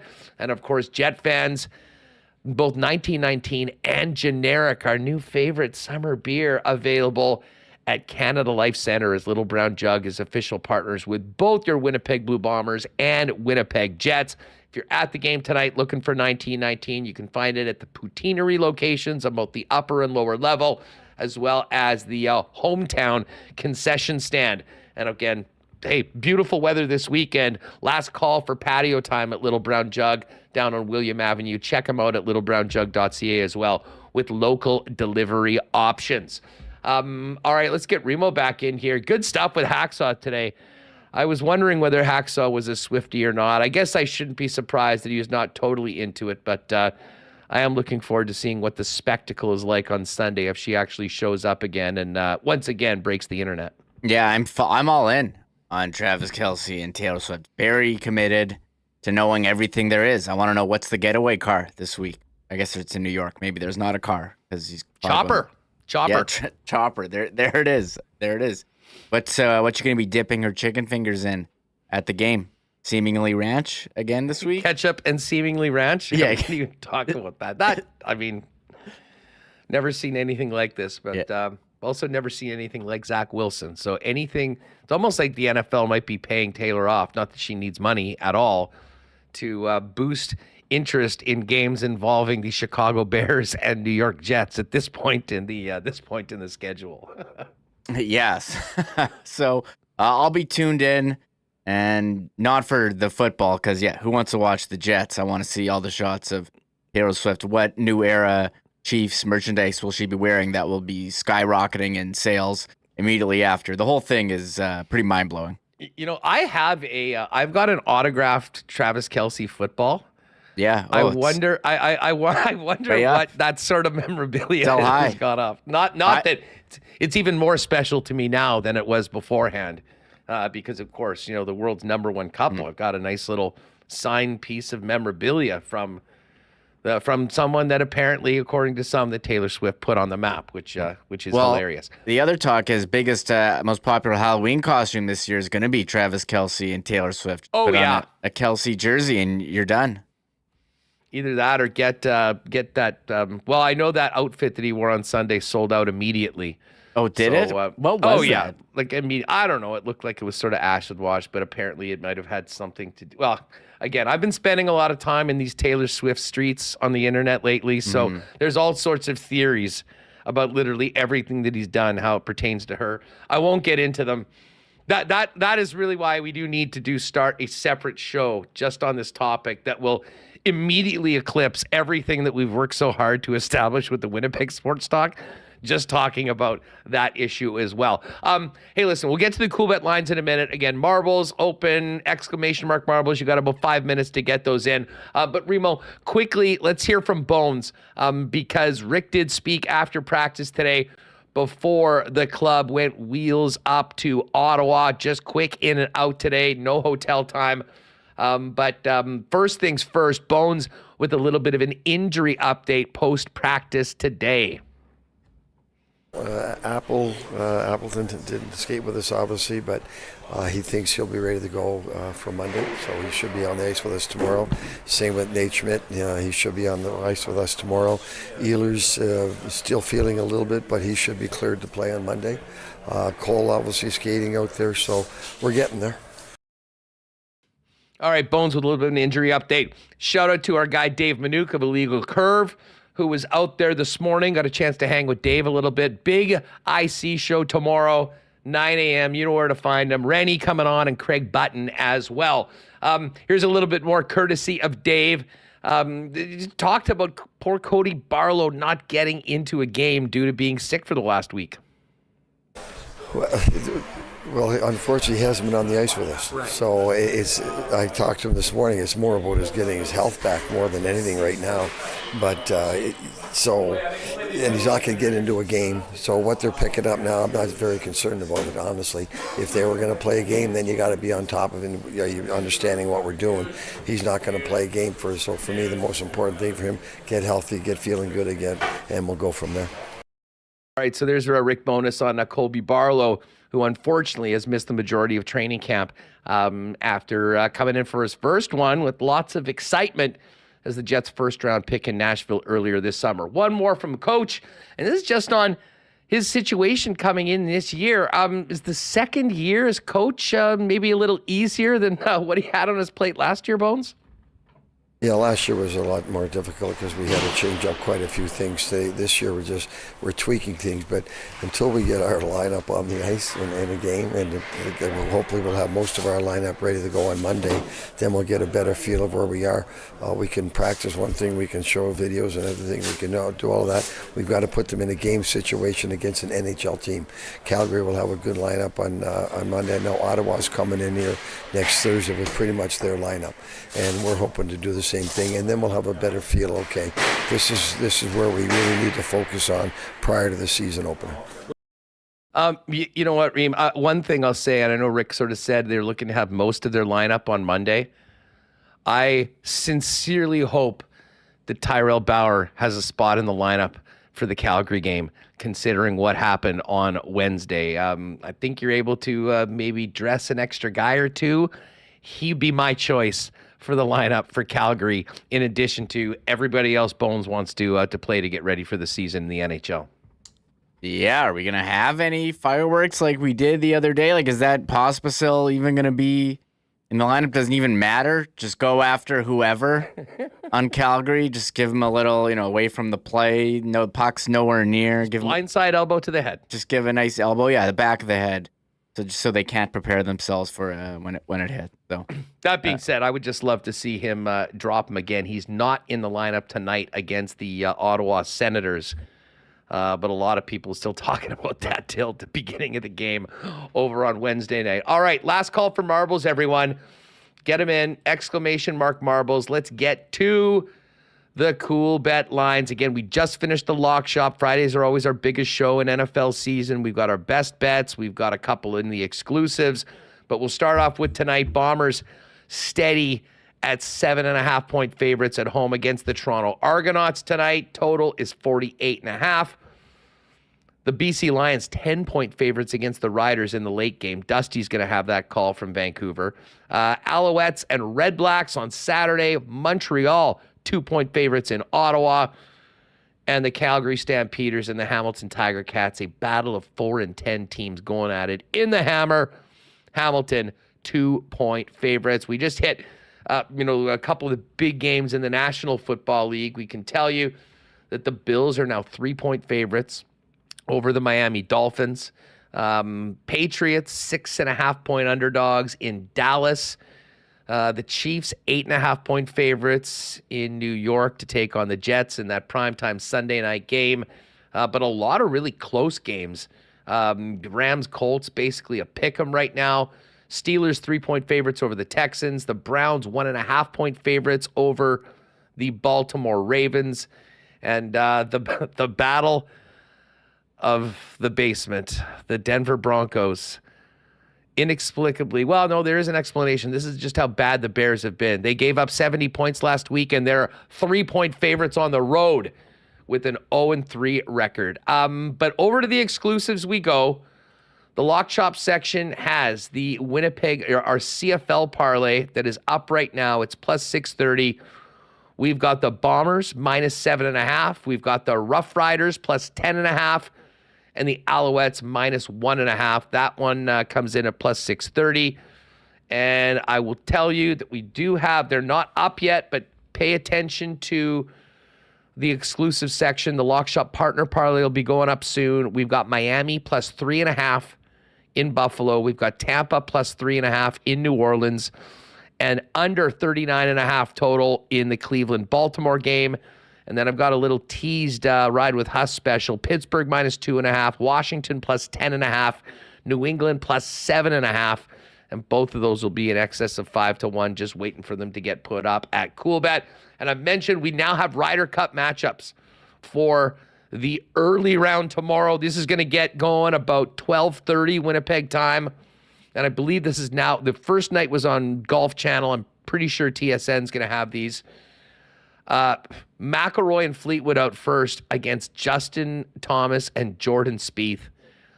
Vic Hovland and Ludwig Ahlberg against Scotty Scheffler and Brooks Koepka. McElroy and Fleetwood, 167 favorites. Scheffler and Koepka, very slight favorites in the second matchup. Same thing with Shane Lowry and Sepp Straka going up against Brian Harman and Max Homa.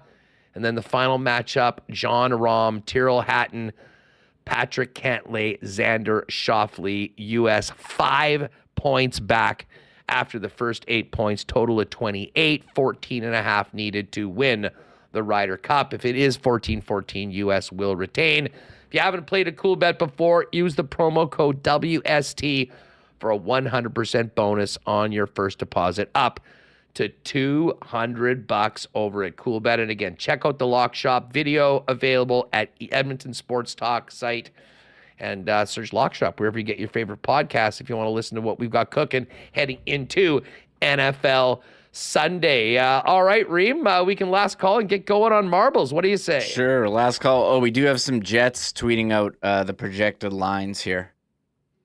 So these are the Jets. We had Mike McIntyre's. We have Barron, Lucius, Ford, Harkins, Lambert, Janssen, Fjallby, Malott, Gustafson, Reichel. Interesting that Gustafson's on the third forward line, and Mike had him on the top line. They put Lucius there. Borgerson, Tornado, VL, Sandberg, Hainela, Stanley, Chisholm. Sandberg, Hainela, Stanley, Salamonson, Chisholm, Lundmark, Brossoit, and Delia. So those are the projected Jets lines. Shout out to the Jets for putting these out so we don't have to speculate anymore. Yeah, so everything we said about those lines earlier in the show, ignore that. This is what the Jets have put out, so we'll go with their official post earlier today. All right, let's get the marbles going. Isha boy Bruce, Dusty on the call tonight. He's not on the call of the Bomber game. He will be on the call of the BC Saskatchewan game. I'm not sure. I'd imagine probably Rod Smith in town to do the game, but I'm not entirely sure. Very busy night on TSN with the hockey game, with the football game, and of course the golf. Oh, and I should give a shout out to Schickster, because Schickster is our resident expert in Aussie rules football, and tonight is the big one. Collingwood, Brisbane, 11:30 start here right now. Collingwood -128 favorites, Brisbane +110. Schickster, let me know in chat who I should be riding with tonight, and I will. I'll throw a little sprinkle on it. All right, we've closed up the raffle. We're gonna get everything going right now, and then fire up the marbles. And Remo, while you're mentioning that, shout out to Winnipeg Walter, who was, of course, the winner of the Consolidated Supply Marbles Tournament of Champions last December, winning a pair of Bomber season tickets. I know Walter wasn't able to go to the game tonight, so we've got a pair of tickets, but I've actually got some Jim Beam social passes as well that our friends at Canadian Club fired over. So did you do a raffle? Like, is there click on that thing? So Walter said to me, can you give away the tickets in the marble race or something? And I don't enjoy doing that because every time we do, you can't contact the winners. The person who wins can't go. So I made a separate raffle. It's pinned in the comments. WinnipegSportsTalk.com/contest. So I'm collecting names in there. I clicked on that though, and it says the giveaway has ended. Oh, did it? Okay, I might have made it until 3. That's probably why. Oh, okay. I'll extend it. Did people? Yeah, we got tons. Already? We got tons. Oh, okay, cool. And so and then I got an email as well from Drew Music, who also gave me 2 tickets. So shout out to listener Drew and former marble race winner Drew Music.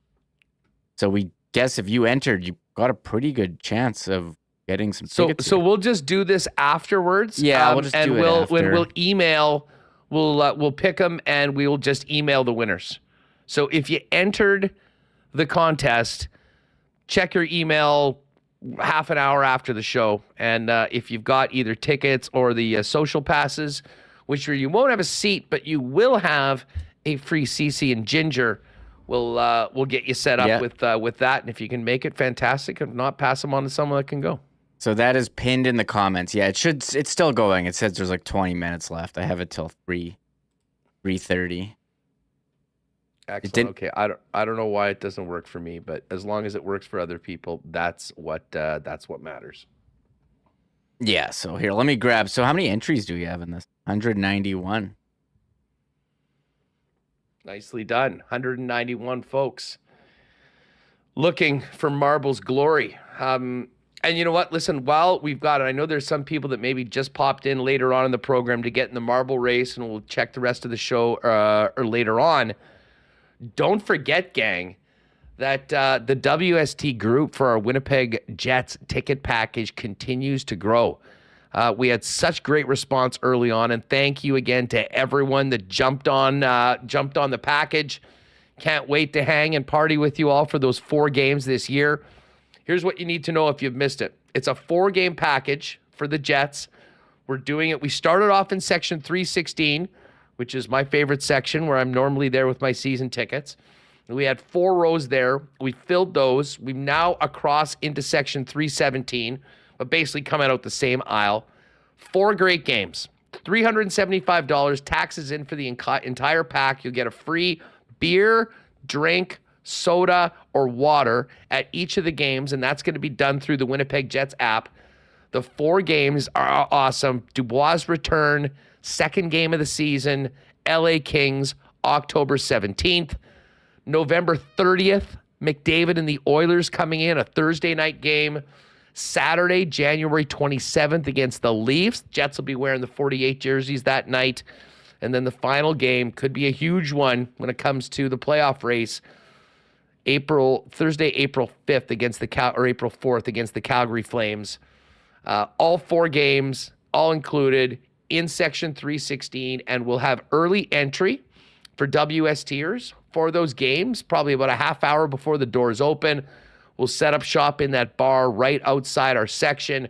We'll do a fun raffle. We'll do a couple fun raffles, hang out, get a couple in us before the game, and have some fun WST get-togethers in addition to seeing 4 great Jet games this year. So if you haven't already, the link is in the description. First thing in the description of this YouTube video. And if you're listening to the podcast or finding this later, feel free to go to winnipegsportstalk.com. There's a link right there. Get on board with us, and hopefully we'll see you at the rink. And thanks again to everyone that's jumped on that. Cannot wait to get the crew together for 4 games this year. All right, Reem, let's do this. Okay, am I adding any entries, or I don't need to? Well, I mean, Taylor Swift and Travis Kelce sure have given us a lot of material this week. We almost owe them marbles. I think we should give Hacksaw, Ken, and Ed Tait a marble for today. Yes. Hacksaw, Ken, Ed Tait, Travis Kelce. Travis Kelce, Taylor Swift. So hopefully they don't win. I can throw those in. So we got 197 marbles. That's good. Tell you what, let's give Andrew Harris a welcome back marble today. What? I know he's an Argo, but he's not playing. As we talk to Andrew, I still maintain the most impactful free agent signing maybe ever in the CFL, certainly for the Winnipeg Blue Bombers. So we hope that his team doesn't get a win, but he can get a marble tonight. Who else? MC Stormy wants to knock Swifty off the track. Hacksaw already won, shrug shoulder. Well, Hacksaw's in. Hacksaw is definitely in. Let's see who else. We are going to drop the marbles very soon. Yeah, I got a good song. $1 billion. This is the one an easy thing one. You can't buy with the one thing you can't buy with $1 billion is a WST hoodie for winning the marble race. That's the thing. But listen, someone offered $1 billion. Yeah, maybe. Well, I'd have to think about it. We would consider it. How about little Tristan Rivers music here to get things going on a little Friday before marble? Sure. In honor of the Morgan Wallen concert yesterday, which neither of us went to, but many of the Jets did. Speaking of billions, yes, basically how much it cost to get in. Yes, here is the Tristan Rivers music, Marbles song.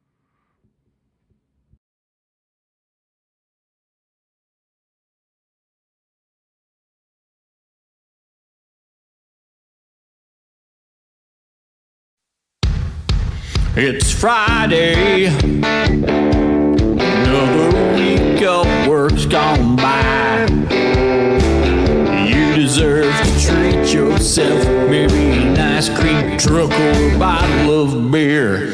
Phone the whole day in, so lax you can't deny.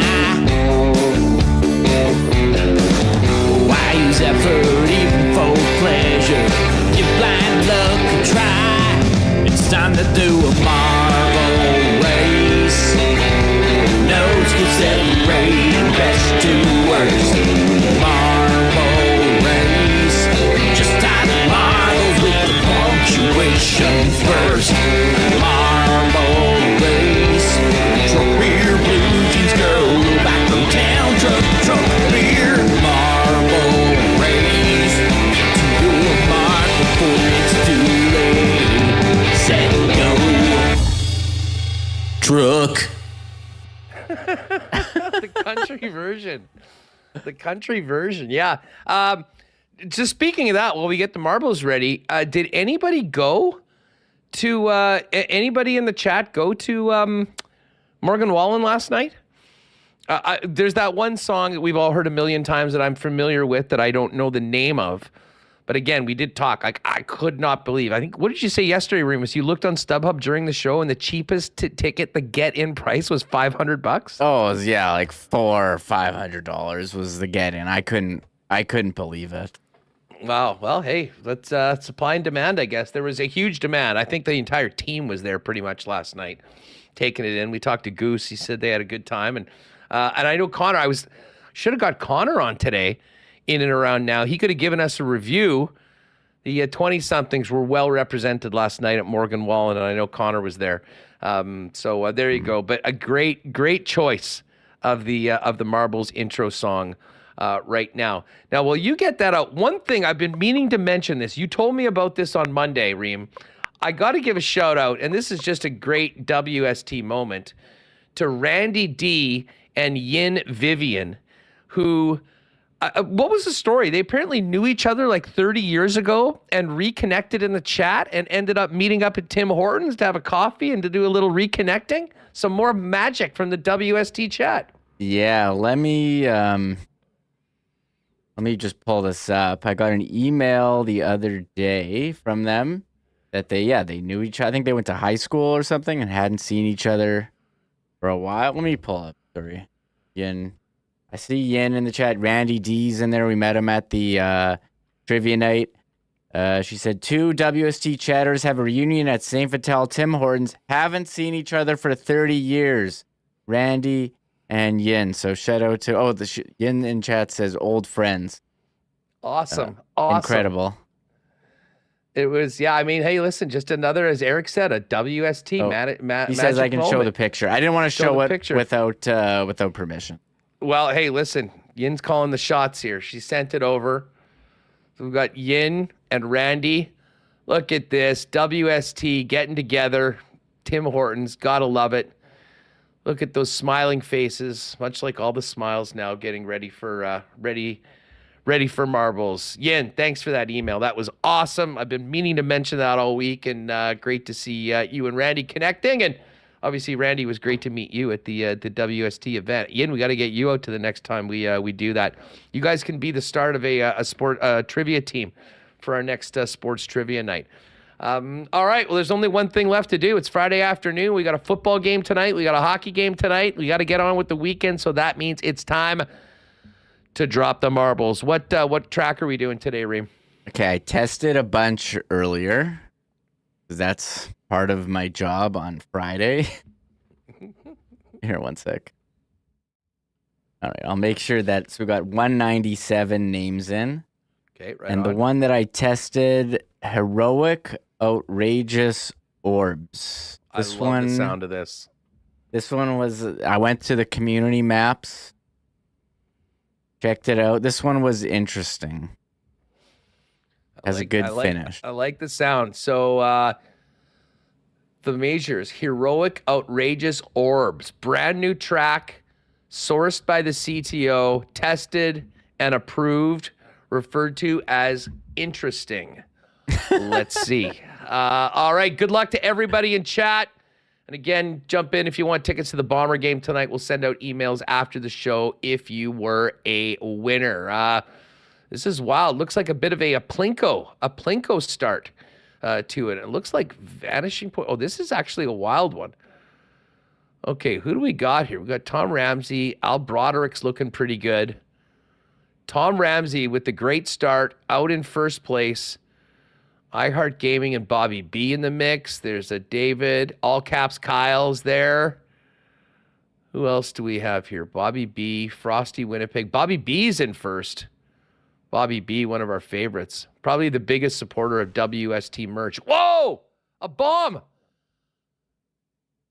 Oh, but you don't die. You don't get thrown over the top. All caps Kyle keeps on hitting those as well. What happened?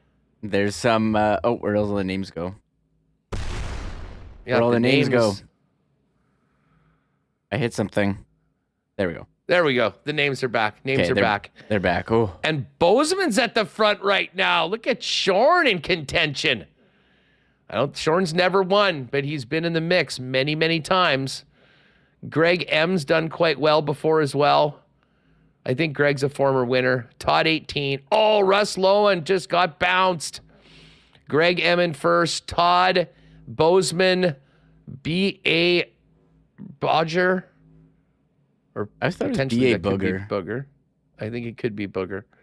Not to be confused with Doug Bodger, former NHL defenseman. But here is Greg M with the lead. Michael Friesen, I think Timmy Two Shoes also looking right there. Sorry, Michael Pruden, I believe that number is. And now we're going back up. This is quite the track.